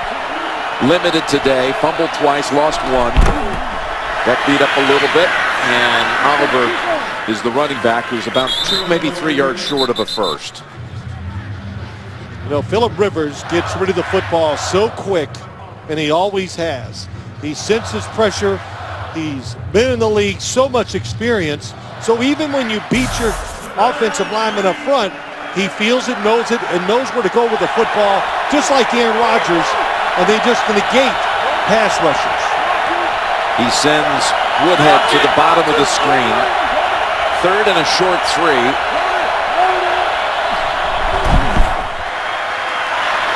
It's Woodhead with the catch for the first, but the flag is out.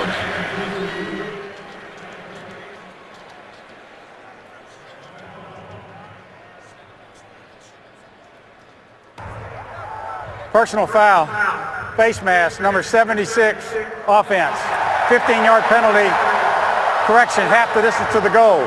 It's still 3rd down. Called on DJ Fluker. Yeah, right guard playing with a bad ankle. Man, he is...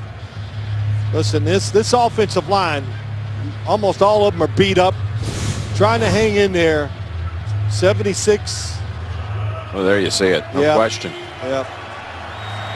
But just when you think the Chargers have picked up a first, now they're backed up at the 14 and face 3rd and 17. That's Orlando Franklin, who's inactive with an ankle. Usually the starting left guard for San Diego, the former Bronco. Look at Rivers, going for the deep ball, and it is caught by Malcolm Floyd at the Green Bay 35. He got under it. He beat that secondary for another long one. You knew they were going to go long because they kept the blockers in. Antonio Gates and Clinton Dix. He thinks the football is going outside, and he goes there, thinks he's going to get it, but the football was thrown inside, and he couldn't make the adjustment fast enough. Well, Rivers beat him with a long ball late in the first half. That one was to Keenan Allen. This one to Malcolm Floyd, goes for 50 on a 3rd and 17. Amazing.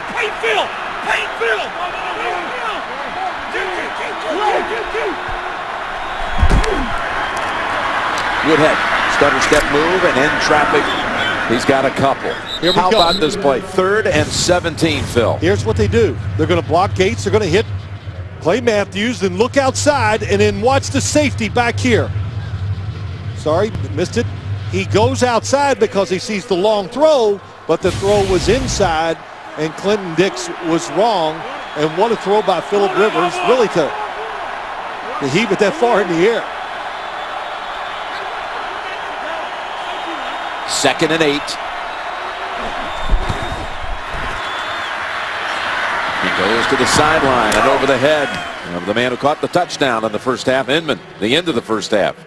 We've got an update. Let's send it back to the studio in New York. All right, Steve Smith Sr. Yeah, Steve Smith Sr. from Flacco is going to find him right here 34 yards out. And he's going to tighten the lead right now to 19-13, trailing the San Francisco 49ers late in the 3rd quarter. He is toughness personified. Back to Jim and Phil. Yeah, returning to action today after getting knocked out on that Thursday night game. Thank you, guys. Keep us posted. 3rd and 8. Rocky 48.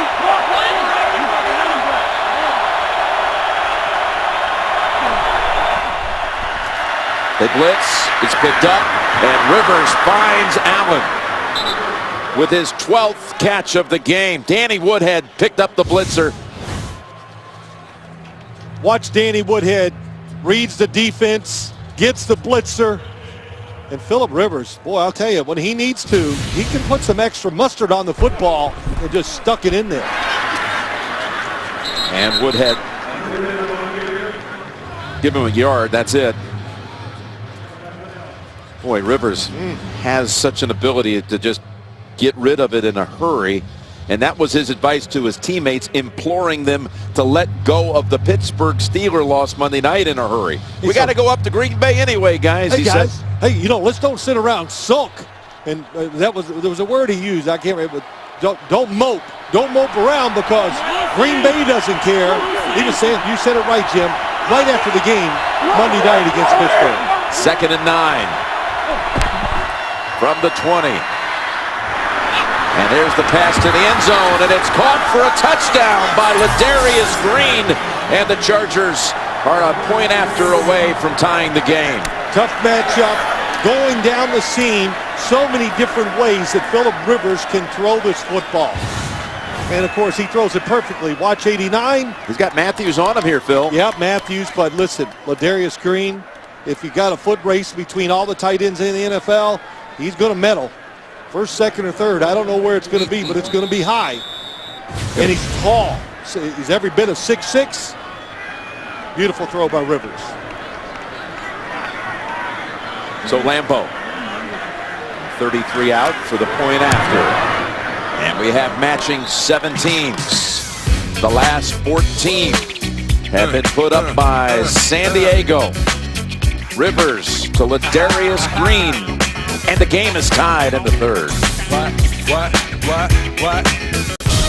The NFL on CBS is sponsored by Southwest. Transparency. Low fares, nothing to hide. Bud Light. Stay in the game and drink responsibly. And by the Ford F-150. Every other truck is history. Well, Philip Rivers has led this. Look at this astonishing stat. Since the score was 17-3, the Chargers have outgained Green Bay 195 to negative 15 yards.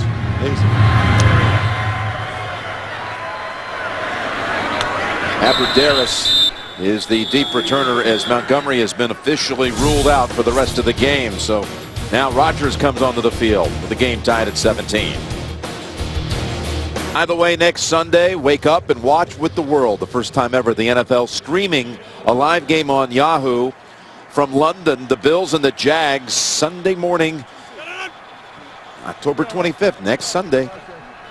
Green 18! Green 18! Rodgers, play action fake to Starks. That pass, I believe his arm was hit when he threw it. Definitely was. Got a little pressure on him that time, but he's trying to throw the back shoulder throw. So here we go again. Look at this. It's a blitz. Ball might have been tipped by Eric Weddle. That's what it was. Yep. And they've changed on the defensive side. This is about 15 plays, I don't know the number, where they're staying in their rush lanes and they're making Aaron Rodgers stand there. Can the receivers for Green Bay, which you heard me talk about nonstop, can they beat man-to-man coverage? Last week they struggled, struggling here today. Rodgers has hit only 4 of his last 12 passes.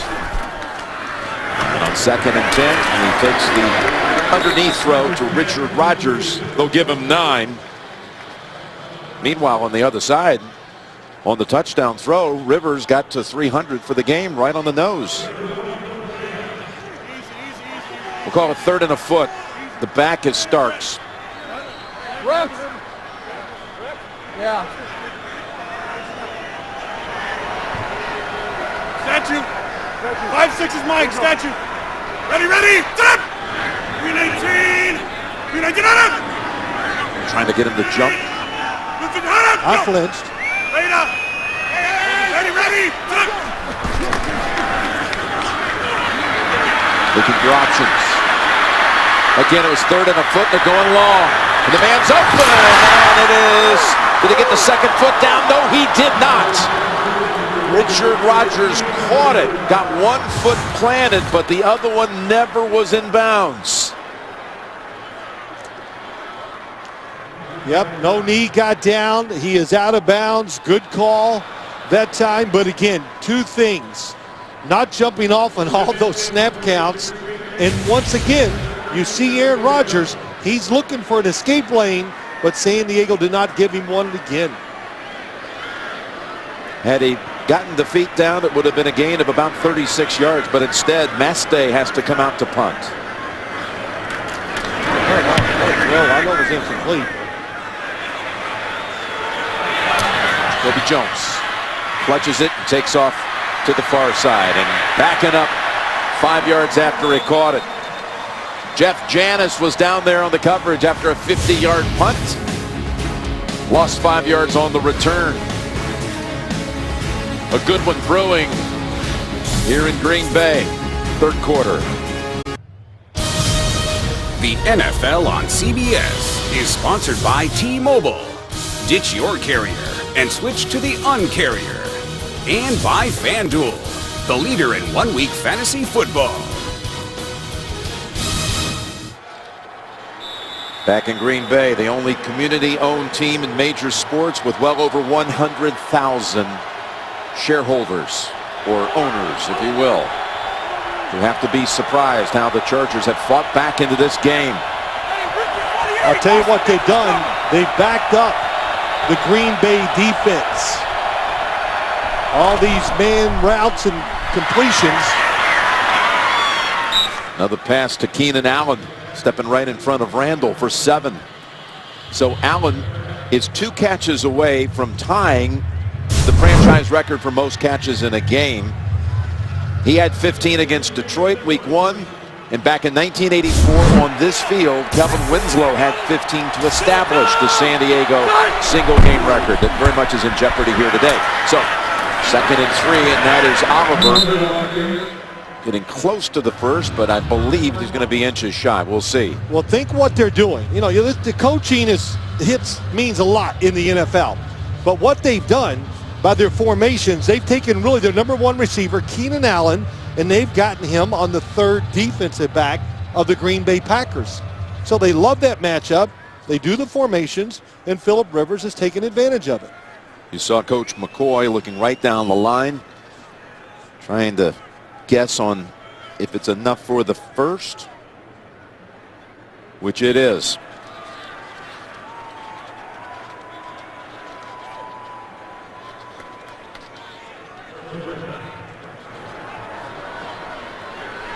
Well, Phillip Rivers, he's got a lot going on in this game. Meanwhile, back home, his wife is expecting, Tiffany's expecting their 8th child like any day now.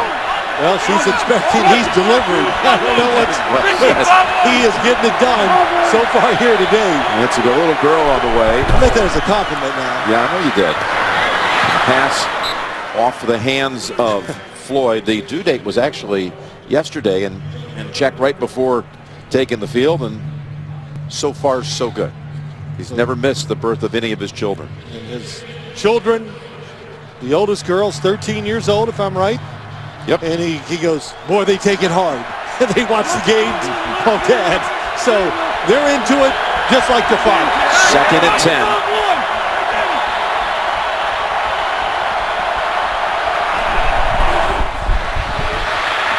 Dumps it off Woodhead. Woodhead shakes off a hit and unable to get away from Joe Thomas, the 2nd one. That's a gain of 5. Clay Matthews on the outside. Here he goes. He just about gets there this time against Hairston. Makes Phillip Rivers step up. But once again, even though he steps up, tight pocket, finds the receiver cutting across to make a 3rd down much more manageable.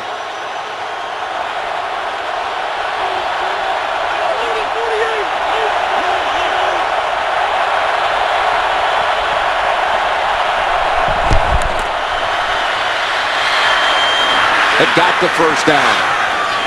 And Allen, with his 14th grab, picks up 8. He is shaken up.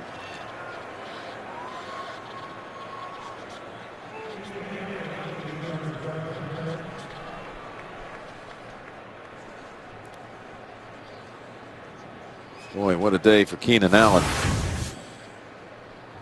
He's breathing heavily on the field. 14 catches, 157 yards, and we'll step aside for a moment. Keenan Allen is heading to the Chargers locker room. Inman replaces him on the field.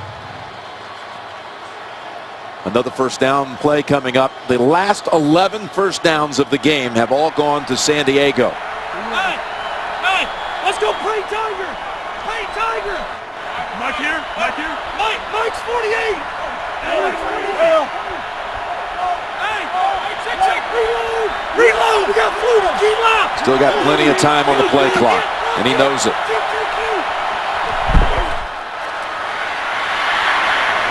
One for Gates, who had gotten a little separation from Casey Hayward. Saturday, the SEC on CBS. Once again, the best game for the best conference. Tennessee will be at Alabama. It all begins with college football today, Saturday here on CBS.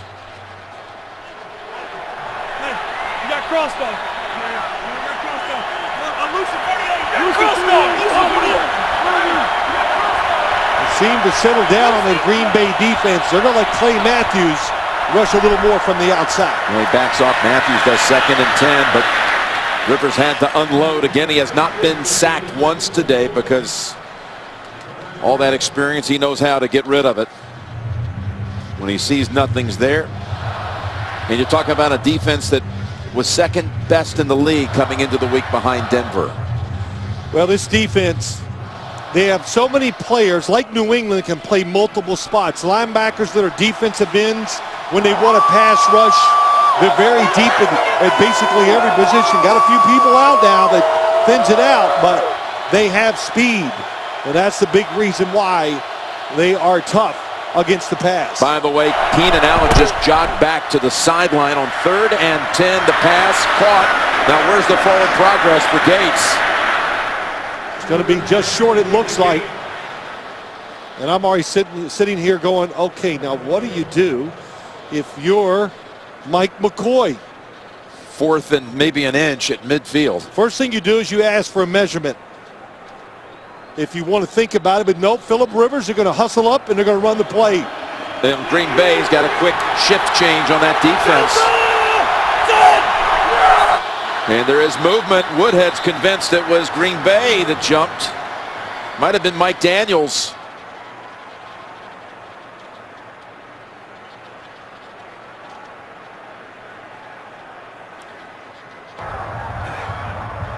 Encroachment, number 76, defense, 5-yard penalty, 1st down. You know why it worked, Jim? Because there was no hesitation. They didn't come out. They did it so quick, and he immediately gave them the hard set go or whatever he said. I could hear it, the inflection, and it got Mike Daniels. Boy, he does something in Lambeau that you might have thought was only reserved for Aaron Rodgers. With crowd noise, it's got the defense to jump and take the bite. I'm laughing because he was kind of his voice was strained last night when he came in because they played music expecting all the noise here at Lambeau Field. You saw Keenan Allen back on the field. He's at the bottom of the screen. On 1st down, it goes to the other side and trying to turn around for a back shoulder catch is Floyd. Incomplete. Couldn't tell. I was watching Keenan Allen run that time. Good little stutter go. He wasn't in the locker room for very long. And boy, he signaled to the sideline on that catch like instantly. You would have thought maybe he was going to have a difficult time returning, but he only missed a few plays. They're still on the same drive as 2nd and 10. Rivers surrounded and taken down for the first time today by that Packer defense. Julius Peppers in his 14th year has the sack. Julius Peppers, Clay Matthews, the timing, he gets in there and they just create a mess. They can't square up and they finally just engulf Phillip Rivers where they get the sack. Micah Hyde also in there on the blitz.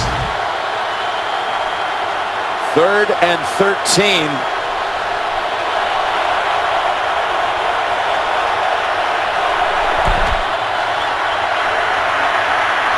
And another long ball throw. Looking for Floyd. And it's incomplete. Coverage by Chris Banjo.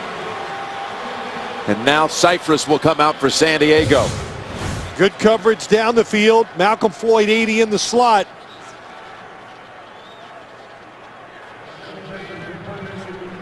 Really never was open. Phillip Rivers threw it down there just to give his guy a 1 in 10 chance of maybe making that catch. San Diego's first punt since the opening drive of the game. After receiving the opening kickoff. And Cypress to punt it.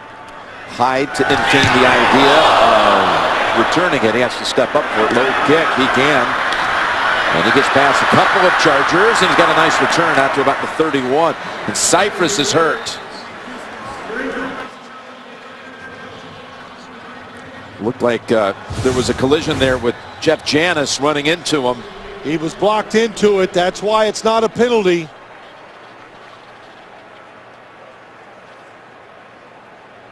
Of course, the Chargers really missed Cypress last year when he had to go on the injured reserve list because of a broken clavicle.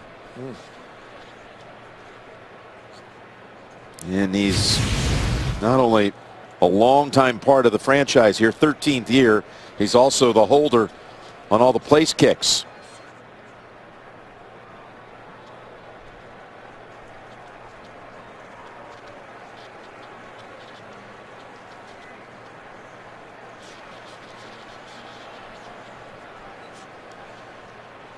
Cyphers. You can imagine what that felt like, the force it takes to punt the football and then have it collided. His right leg just so solidly just stopped right there. Lambeau would be the backup punter if needed, but again, this is a situation that would affect place kicks too. First down, Green Bay. Starks for 4. Now, he had only 4 carries before that one. One went for 25 yards. The other one went for, another one went for 65 and a touchdown. Also caught a touchdown. Yeah, look at all those 225 yards to -2. 5-6. Yep, since it was 17-3. 2nd and 6. There's Cobb. Open field. And shoved out of bounds by Jimmy Wilson. Well, one thing we know, it wasn't man-to-man coverage. Well, it may be and inside that time you saw Denzel Perryman was going to take him coming underneath, slipped and fell. Cobb broke out. That play picked up 24. That's the first down for the Packers in 20 minutes. Actually, gain of 26 to Cobb. Flips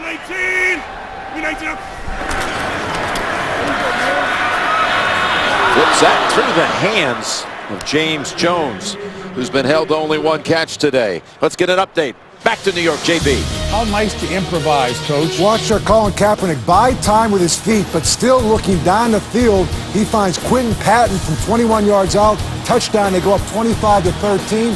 Jim and Phil, Kaepernick is making progress as a quarterback. All right, thank you, guys. Of course, we'll see the Niners on Thursday Night Football hosting Seattle. 2nd and 10. It starts. Weaving through traffic for another 7. Really running behind Corey Linsley, the center. Now, how's this game changed around? A lot of it, Jim, is this. The fact that Aaron Rodgers, they're keeping him in the pocket, and he cannot escape to get those extra seconds for the receivers down the field. And not picking up some of these plays, so now they punt it, and then Phillip Rivers and his receiving core dominating the game in yards, plays, everything. But you're starting to sense that Green Bay's offense is getting a little rhythm going back on this drive. They got back to being a little more physical. They ran the football a couple times. That's what you do when it's not working. Go to something else. 3rd and 3, and Kuhn has it for the first. Weddle chops him up at about the 15, maybe the 14. Typical play. Every team does this in the NFL. Play action fake, fullback in the flat, and he gets rid of it so quick, and it confuses the San Diego. Wow, what a block. Melvin Ingram getting blocked by Starks. But it confused the San Diego defense. That's why it was wide open. It happened so fast. It picked up 19. Hey, hold on. Great block by Starks, who has 100 yards on 6 carries. Flanking the quarterback. Gets the handle again. Starks up the middle for 6 more. Jim, I think they were listening to you on the Green Bay sideline. You're going, well, look, Starks, when he's running the football, he's really done well. He's averaged 17 yards a carry. I don't know. Call me old-fashioned. That kind of works. That's right. Oh, but Tom Clemens, offensive coordinator, took over the play calling this year. Every once in a while, of course, Mike McCarthy might say, no, I don't like that. Let's do something else. 2nd and 5, and Rodgers to the end zone, and James Jones delivers another 6. This is where James Jones has filled in some for the Jordy Nelson not being out there wide receiver. Jordy Nelson could go deep, great double moves, back shoulder throws. James Jones, he knows a lot about these back shoulder throws also. And we've seen a lot of these so far this year from Aaron Rodgers and James Jones. Amazing journey it's been in the last year. Took the free agent deal a year ago, went out to Oakland. Thought he had a good season. We saw him a few times with the Raiders. Looked good, but they cut him. Picked up by the Giants. They cut him at the end of camp. But he's come back and now has contributed 6 touchdowns. Here we are in week 6. And you know, when they got on the plane to leave after signing with the Raiders, his wife Tamika said, "We're going to be coming back here. Don't sell the house. We'll be back." How right he was. And he and Tamika and their 2 boys are thrilled to be back in their home. They just moved right back into the house. Well, when Jordy Nelson got hurt, what did Mike McCarthy say? When the game was over, everybody in the staff, the organization all looked at each other and go, "We got to get James Jones." And you can't, that takes too long to teach a new young receiver how to make those kind of catches. There's Jordy Nelson up there. Jim, you talked about his rehab, how well it's going. But that takes a lot of practice, a lot of game action, and a lot of talent to learn to execute those back shoulder throws. Boy, he was tilting back so far on that chair. I hope he didn't fall. But he's in every meeting, as we mentioned, every halftime he goes down. Linza. And Jones' second catch of the day results in a touchdown. Well, nice change of pace by the Packers offense. Formations and play calling led to a touchdown. Coming up for it, Jacoby Jones. We have the 108-yard kick return for the touchdown in that Super Bowl down in New Orleans, Super Bowl 47 as a member of the Ravens. Here is James Jones, his first 7 seasons here with the Packers. Back in 2012, he actually had a 14-touchdown season. Raiders last year, he was the top receiver for them. Signed by the Giants and released. And then there he was the Monday going into the first Sunday of the season. Signed by the Packers, needing to find an answer with Nelson out for the year.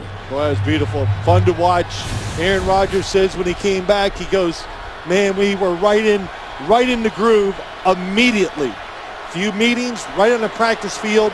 Of course, they've done it so many times, they were not going to lose that after 1 year.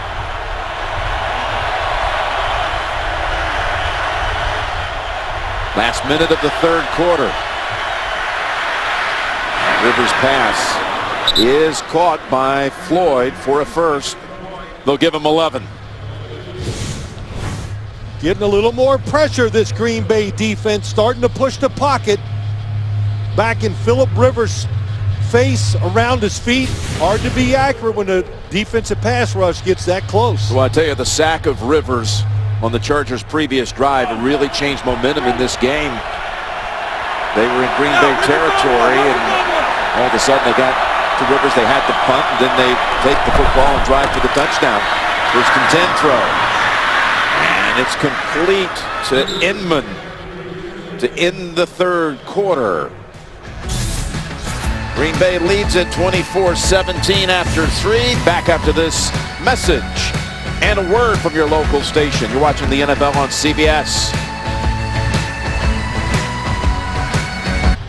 Today's Next Gen stats are presented by Esurance, auto and home insurance for the modern world.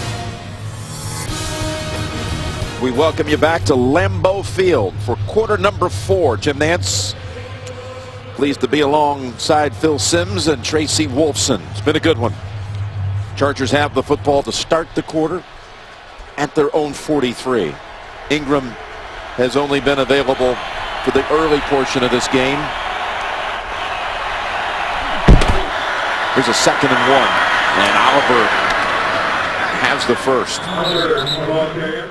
Blocking tight end David Johnson, 88 in the backfield. Good job getting the block.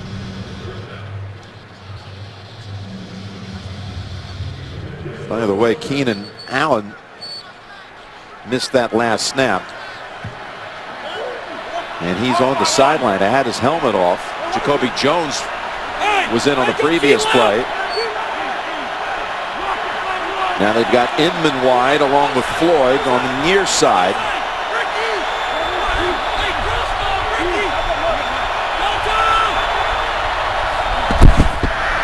Packers blitzing, picked up. And Rivers just unloads it out of bounds. Tonight, Week 6 continues. Sunday Night Football on NBC. Patriots, Colts. And tomorrow on ESPN, Giants and Eagles. And Thursday night, we will see you on CBS and NFL Network with Seattle and San Francisco. So Allen did come back in on that last drive after being injured and going to the locker room. Now they've sidelined him. 2nd and 10. A mix-up, but Oliver has it. Here's Oliver, an amazing sub last year. We've got an update. Back we go to James Brown in New York. No back down in Baltimore. 4th and goal right here. You can see Joe Flacco roll to his right, finds Kamir Aiken in the back of the end zone for the 4-yard touchdown. And with 5:14 to go, they trail 25-20 to the 49ers. Back to Jim Nantz. Oh, that's a good one going on out there at Levi Stadium. And a great one here as well. 3rd and 5. Well, I think Phillip Rivers found out Clay Matthews has Woodhead. He's looking for Woodhead, who makes the catch, slips out of the tackle. Woodhead down near the 20-yard line. He got away from Mike Neal and picks up 25, Phil. They come across the formation. Clay Matthews comes on the blitz. And then Woodhead just goes out there. Phillip Rivers, it's not picked up, moves to his right. And Danny Woodhead is special. Catches it, turns up the sideline immediately. Big gain for the San Diego offense. And Rivers is now 33 out of 50 for 375 yards and 2 touchdowns. No interceptions. Having another big day like he did here 8 years ago, but he's in trouble. And for the 2nd time in this half, the Green Bay defense takes him down. Mike Neal along with Mike Daniels, a loss of 8. Coming out from the right side, nobody blocks him, catches him by surprise. And Dom Capers, let's just think about him when he was with the Pittsburgh Steelers under Bill Cowher. They don't just sit back and let you get picked apart. They will put pressure, blitz, whatever it takes to stop you. Rivers thought they had it all picked up, but somebody made a mistake. 2nd and 18.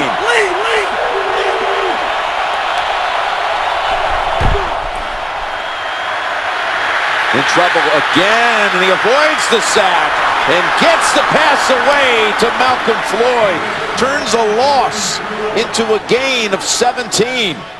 He got away somehow from Joe Thomas, who almost had him wrapped up. Well, the blitz is coming, and Jim, he can almost just step up and stay in there, but once you move too far, all the other pass rushers are going to get off their blockers. What a throw and recognition by Phillip Rivers. Boy, the sack would have taken him out of field goal range. But now they've got a 3rd and 2, a short 2. And have prospects of keeping the touchdown drive alive. Rivers. Almost picked off. Don't know how Sam Shields didn't grab hold of that one. Well, he's just not been on the same page for a lot of these back shoulder throws here in the game. Inman, not as experienced, not looking for it. And San Diego, you said it, very lucky the ball was not intercepted. So now they'll attempt a field goal. Cypress is out there for the hold. 32 yards for Lambeau. And the kick is good. 24-20 with 11 minutes left at Lambeau. Some of the early action, the 1 o'clock games. What a thriller in Cleveland. Won by the Broncos in overtime. 2nd time in 3 weeks, Cleveland loses in overtime. Landry Jones comes in and leads the Steelers over the Cardinals, throwing 2 touchdown passes, and this Bengals season continues marching on impressively with another win. They remain undefeated.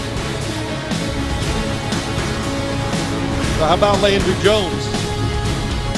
The Pittsburgh Steelers gave him more throws in the preseason than anybody I can ever remember as a backup quarterback. So they tried to get him ready. Of course, when they said, well, Bruce Gronkowski got hurt, they went out and got Michael Vick, and it's a good thing they did all that throwing with Landry Jones during the preseason. He came in and won the game for him today.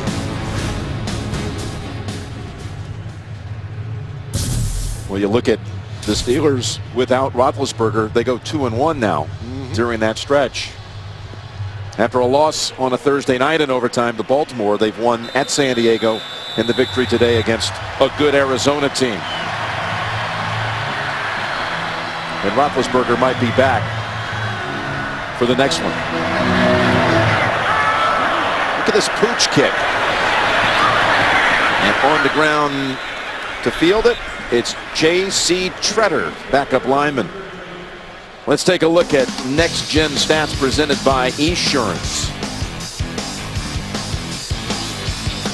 Here's what happened on the big play, Green Bay's last drive. You see Perriman slip. That allowed Randall Cobb to pick up some big yards, which led to the touchdown throw to James Jones.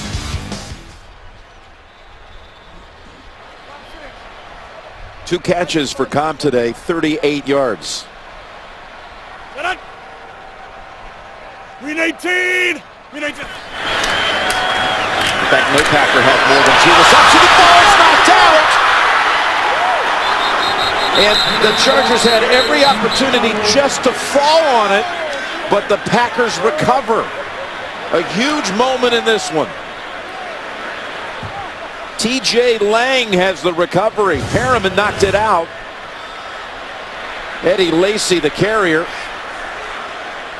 They had everybody up close to the line of scrimmage. It was almost like they say, we think you're going to run the football, and they were not going to leave any open gaps.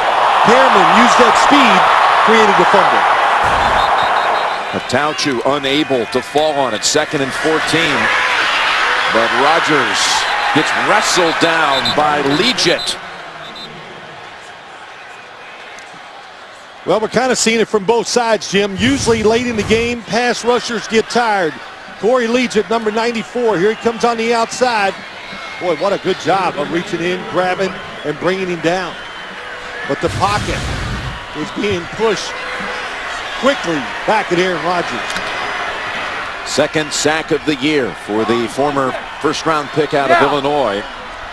And back-to-back negative plays for the Packers sets up 3rd and 19. 3rd and long, you must keep him in the pocket, Aaron Rodgers. Flips it over. Eddie Lacy.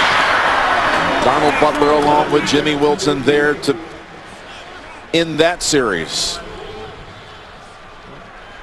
San Diego, whatever they saw Green Bay do in the previous drive, made a nice correction. Very aggressive in the play calls by John Pagano, and they got rewarded with the 3 and out.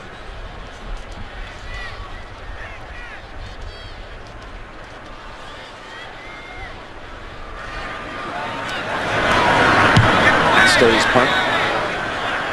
Fair catch. Jones at the 21. Exactly 9 minutes to go after that 47-yard punt. Rivers coming back out, down 4, quarter 4.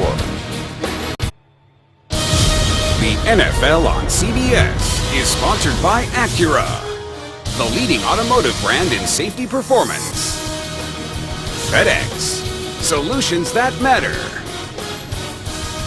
And by Wendy's. Them too.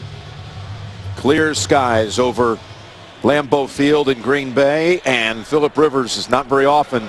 You see the opponent quarterback come in and have twice as many passing yards as Aaron Rodgers. You saw Keenan Allen, who's probably done for the day, on the bench. 391 through the air for Rivers, 197 for Rodgers. But Green Bay leads it at 24-20. Matthews blitzing. Rivers has the time to get it over to Gates. He's got a blocker in front. And Inman was not able to get completely on Randall. Well, really good job. Here comes the blitz. They pick it up. Look at the pocket Phillip Rivers has. Now you got to chase Antonio Gates across the formation. That's pretty hard to do. It's a gain of 21. And Micah Hyde. Here's Micah trying to make the tackle. He is getting some attention from the training staff. Well, Keenan Allen might be out for the rest of the game. But remember, Antonio Gates, Ladarius Green, Brandon Oliver, Danny Woodhead are all matchup problems for about any team. So they have plenty of other plays and other guys they can go to, even though Keenan Allen was having an unbelievable day with 14 catches. Of course, they've already entered the game without Morgan Burnett inactive. So Banjo's out there, and do you think that Rivers will come right after him? The matchup that you would think would be perhaps Gates guy here. Well, yeah, yes, he'll know there's somebody out, but Phillip Rivers, here's what's really been important too in some of these passes. These undersized running backs, Danny Woodhead, Brandon Oliver, picking up big linebackers who are blitzing. That last completion put Phillip over 400 for the game. For the 8th time in his career, in fact, on first down. All kinds of time, and steps up and launches it out of bounds. Let's go down to Tracy. Thanks a lot, Jim. Keenan Allen, we finally got the injury on him. It is a hip injury. He remains on the bench. His return is questionable. And also safety Jaleel Adai has a back injury. His return is questionable as well. All right, thank you, Tracy. Of course, Keenan Allen was having just a remarkable day with 14 catches. Got injured on his last catch. That happened in the third quarter. Looked like he was going to be on his way to 20. 2nd and 10, blitz. And over they go to Oliver. Gets away from Peppers and has the first down, and he's applauded on that San Diego sideline for the effort. Unbelievable. The double linebacker blitz coming up here inside. There it is. And then they release the running back. You think you got him fooled, and Julius Peppers cannot bring down Brandon Oliver. What did we say earlier? Brandon Oliver and Danny Woodhead run through more tackles for being undersized running backs by NFL standards than you can imagine. Just like that, Julius Peppers couldn't bring him down. They picked up 13. It's Oliver. To about the 41, we've got another update on a busy afternoon from James Brown. Carolina capitalizing on a mistake. Cam Newton to Greg Olsen, 26 yards out. They go ahead 27-23 with 32 seconds to go. They win the game. Seattle goes to 2-4, have blown leads, all 4 losses after having leads, and Carolina goes to 5-0. Back to Jim Nance. Keep left! Boy, what a win that is for Carolina. That says so much about that team winning at Seattle. And they remain one of the unbeatens. 2nd and 8. Long ball time, and jump ball incomplete. Malcolm Floyd, such a vertical threat, but Randall, the rookie, was right there with him. Yep, it usually is Keenan Allen, but now it's Malcolm Floyd to the outside. Malcolm Floyd, boy, it's a great job. That's what you do. You protect your quarterback. The ball just a little underthrown, but you go up, try to make a catch, and make sure there's no interception. They bring Woodhead in for this 3rd down snap at the 7-minute mark.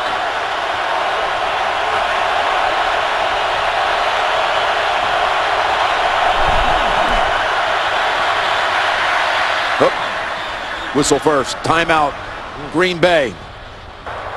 Prior to the snap, this is the first charged timeout. Green Bay. 30 seconds. Well, your weekend will start right here. Talking about next weekend. Thursday night football, that is. Seattle and San Francisco. on CBS and NFL Network in 4 days' time. 49ers leading Baltimore with just seconds to go at 25-20. And Seattle going to have to somehow recover from a tough loss at home. They're 2-4 now and take on the rival on Thursday evening. And we'll see you then. 3rd and 8. Nobody in the backfield to help out Phillip Rivers. Well, now you bring in some help. Otherwise, they would send more than you could pick up. You'd have no chance to pick up the first down. Rivers brought down from behind. That's Datone Jones.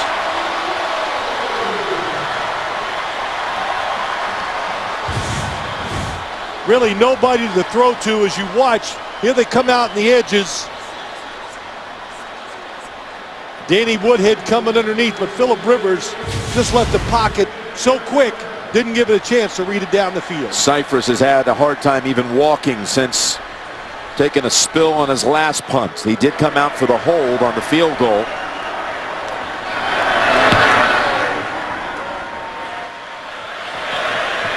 Kicks one that bounces into the end zone. The Packer defense with 3 sacks. Look at Cypress limping to the sideline. Rodgers will be set up at the 20.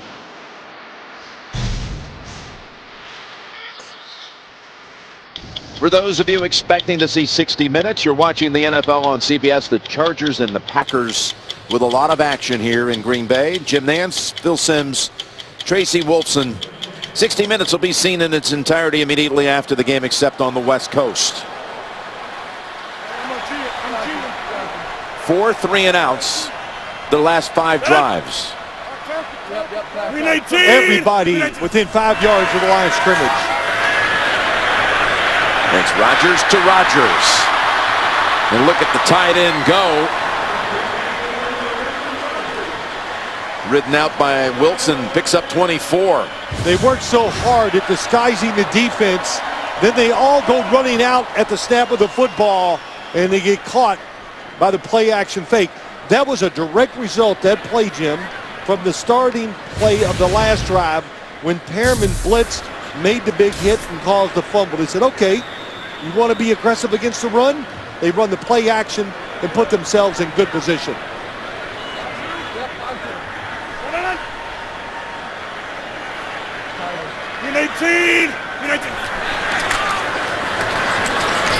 To Starks for a couple.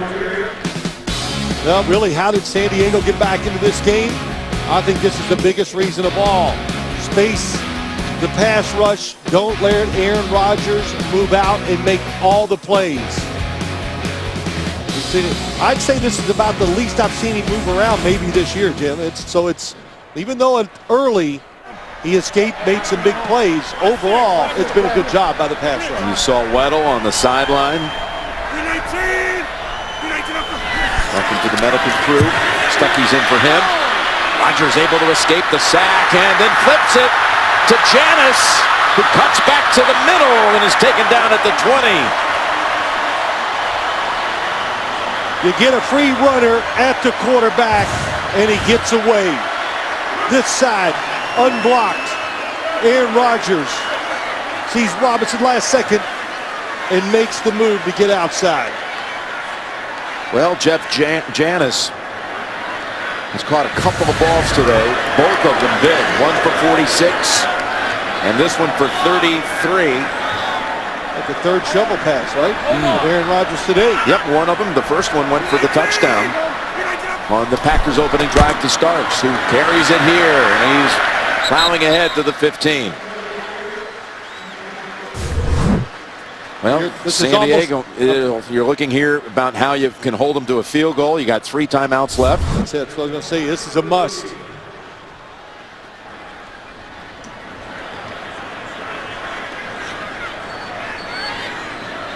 Exactly what Mike McCoy is doing. He's looking up at the play clock and then seeing the time and realizing, and Aaron Rodgers doing a good job taking time off the clock before he breaks the huddle.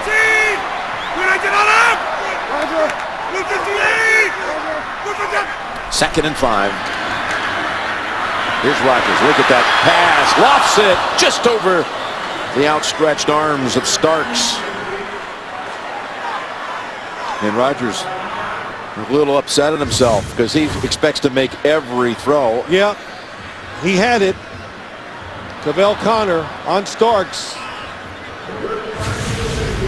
You know, quite honestly, Starks is not a feature downfield receiver out the backfield or anywhere for this football team.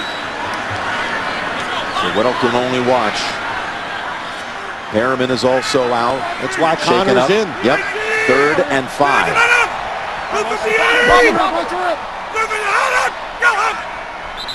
Timeout. Could not get the Chargers to jump. They'll have that 3rd down snap coming up in a minute. It'll be a big one. Well, it's a big one. What do? Do you put the pressure? I think if you want to win this game, hold it to a field goal, you're going to have to blitz if you're the San Diego Chargers.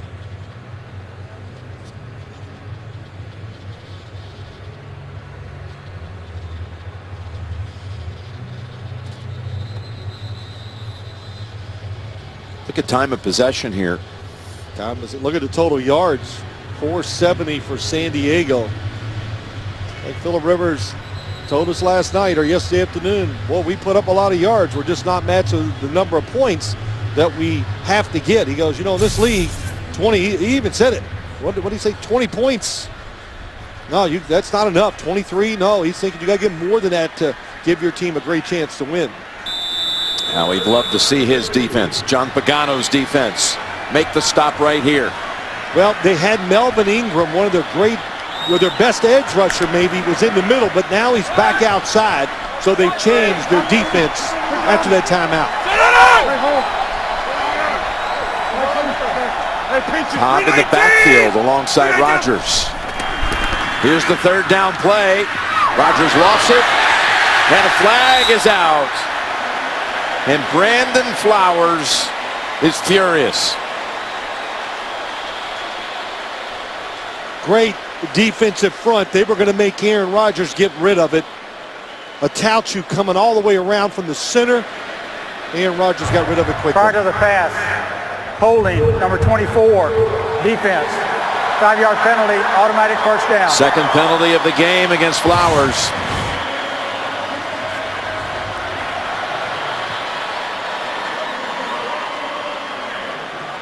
Well, it's a lot of contact. It is. Both hands were on him, and then at the end, he even put his arm out with the arm bar, Jim. So it's tough being a corner. One-on-one, you just can't put your hands on him like that or the arm across, especially once he gets more than 5 yards down the field. 1st and goal, right at the 10. Starks. Heavily populated right there where he got the handoff, no gain. Next Sunday, the NFL on CBS features regional action. For those of you in Buffalo and Jacksonville, you'll see the Bills and the Jags at 9:30 a.m. Eastern from London. Then later, well, you'll have the likes of the Jets against the Patriots, the Steelers and the Chiefs, the Texans taking on the Dolphins, and other regional action. It all gets started with the NFL Today next Sunday here on the home of Super Bowl 50. Still the 2-minute warning, 3 timeouts. Can you hold them to a field goal? 2nd and goal. Rodgers rolling, throwing, and throwing it away. Melvin Ingram helped force him out of the pocket. Look at the coverage down the field. Underneath, they got it. But by this time, Aaron Rodgers, a little double move. We were hoping to hit James Jones double team. By the time Cobb comes open, Aaron Rodgers is already moving out of the pocket, chased by Melvin Ingram. Well, 3rd and goal.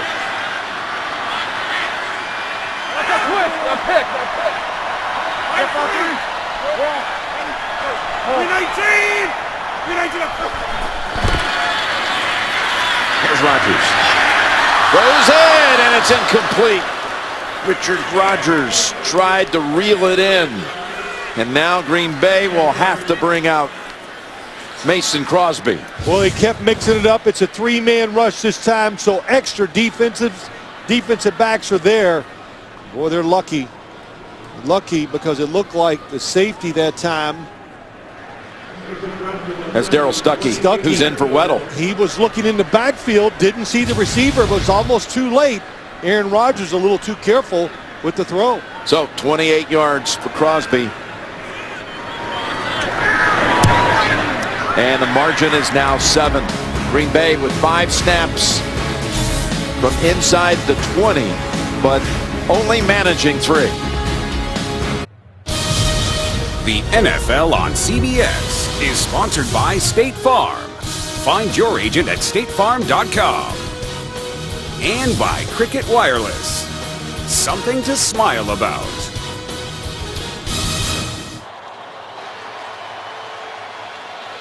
Well, the Chargers have all 3 timeouts, plus you have the 2-minute warning. Plenty of time at 2:37. Yeah, I think what I'm going to look for, they could be conservative, Green Bay, in the first couple plays on the defensive side, but San Diego has not handled the pressure great. It's here in the last quarter and a half. And ball slips right over the hands, through the hands of Jones.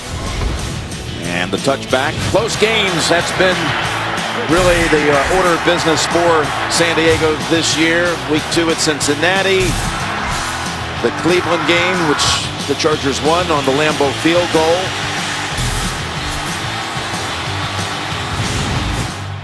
And again, last week against Pittsburgh.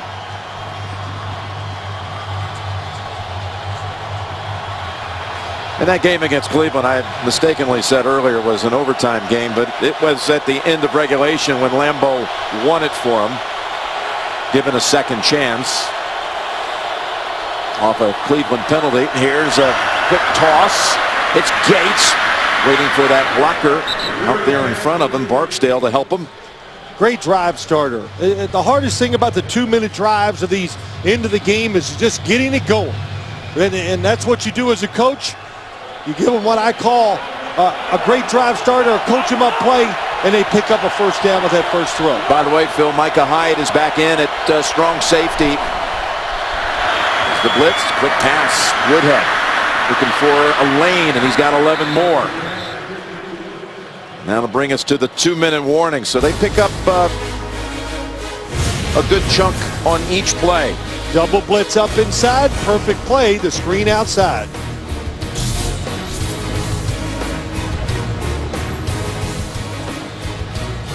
And as you just saw tonight on CBS, begins with 60 Minutes, and you'll get to know Darrelle Revis, followed by new episodes of Madam Secretary, The Good Wife, CSI Cyber on America's #1 network. Well, it's been an exciting game, and it's just a lot of fun. And just to sit here to watch Philip Rivers, Aaron Rodgers, how they operate, how there's so many different ways to get it done in the NFL. It's been quite a show. Rivers has just set the Charger franchise record with his 38th completion. His next pass will be also a San Diego record for most attempts, and it's one that is caught by Gates on his 59th throw. That picks up 5, and again, they have all 3 timeouts. It's not like this is to prevent defense. They had a 6-man pressure on the second play, and San Diego was ready for it.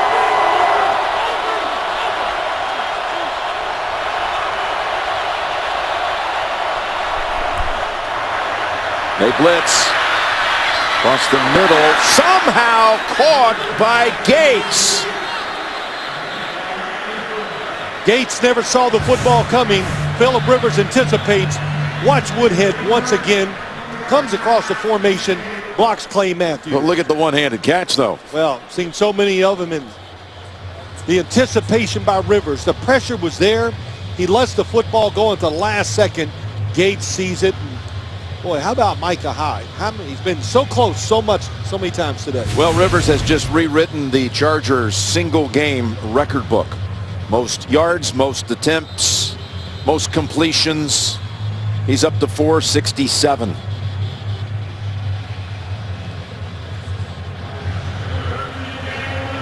And Just used the first timeout with 1:19 to go.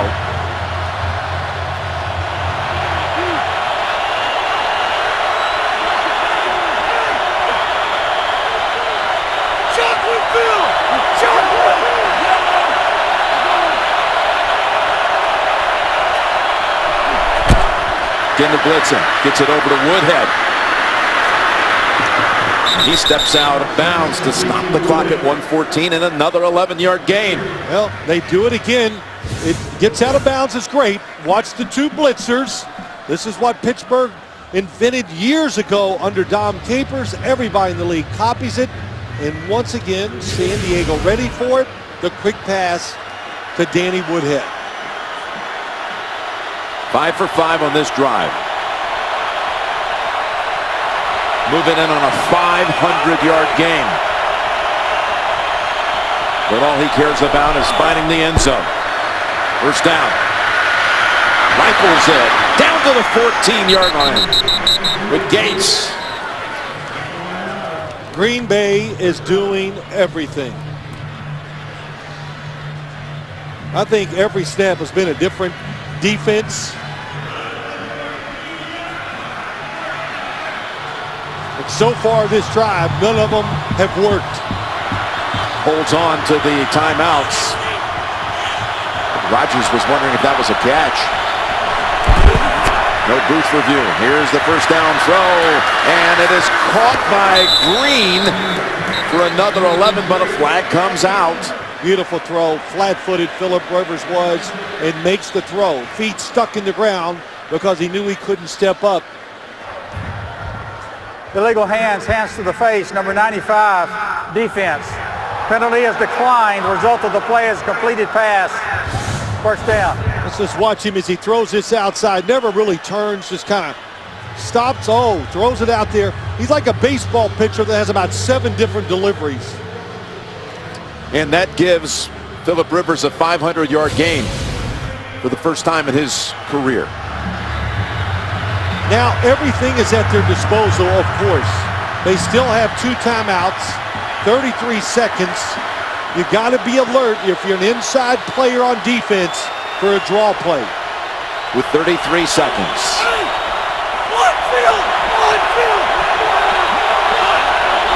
First and goal.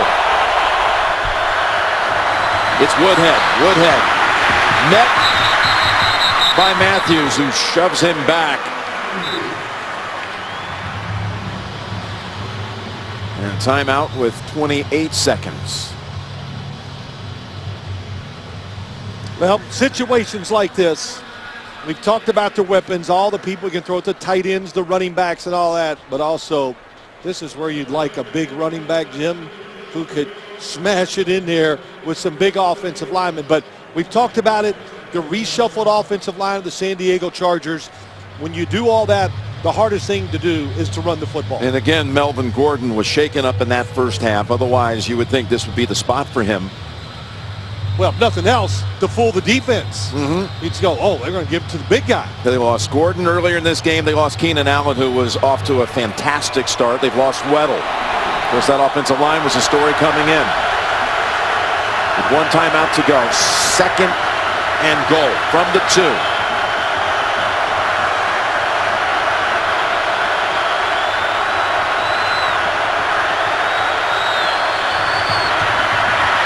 Here's the pass over the head of Gates. Boy, it looked like Woodhead might have been open. Woodhead could have been open in the flat. It's Gates. It's an over and under. And Philip Rivers, if you looked ahead, he could have walked into the end zone. Nobody looking at the quarterback. Now look at Woodhead. And Woodhead was wide open. You are right, Jim. So was a read. Go to the right side. Read the short receiver, deep receiver. And he picked the wrong one. Another heart-stopping finish for San Diego. Coming down to the final seconds. Trying to tie it here at Lambeau Field. They give it to Woodhead, and that does not fool anyone, especially Dayton Jones. Now they'll have to take their last timeout, and 4th and goal is coming up. So many times It's about the guess. In other words, the feel. What do you think you're going to do? And if they'd have ran it the play before with the defense that we saw where Phillip Rivers threw it incomplete, it would have been a touchdown. Well, we've got the same thing going on here that happened at the end of the first half. A 4th and goal. That case, they were about a foot away. Here the ball is marked at the 3. And again, you got the last play scenario on Monday night. You can just about pick which guy you want to throw to. It's going to be man-to-man coverage. Which matchup does Phillip Rivers like the most? His first priority usually is Antonio Gates, but he's going to be double covered. Gates off the right side. Here's Rivers. Rivers throws, and it's knocked down incomplete by Randall. And the Packers are going to survive San Diego's best punch.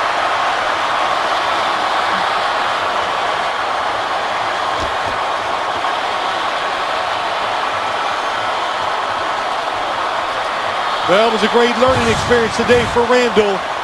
Out of the backfield, reads the quarterback, and wow, what a break on the football. And Antonio Gates couldn't get into the pattern because he was contacted so much at the line of scrimmage. 503 yards passing for the game, but he needed 3 more. Aaron Rodgers and the Packers are going to go into their bye week unbeaten. Well, he was looking for Antonio Gates. Green Bay was ready for it. They want to play by Randall to win the game. What an amazing game it was.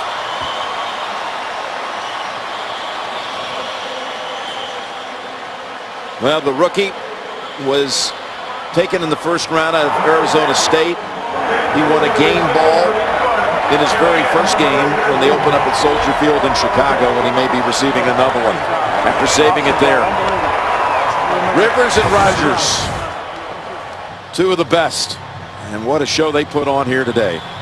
Especially Rivers with just the 13th. Make that the 17th 500-yard passing performance in the history of the game.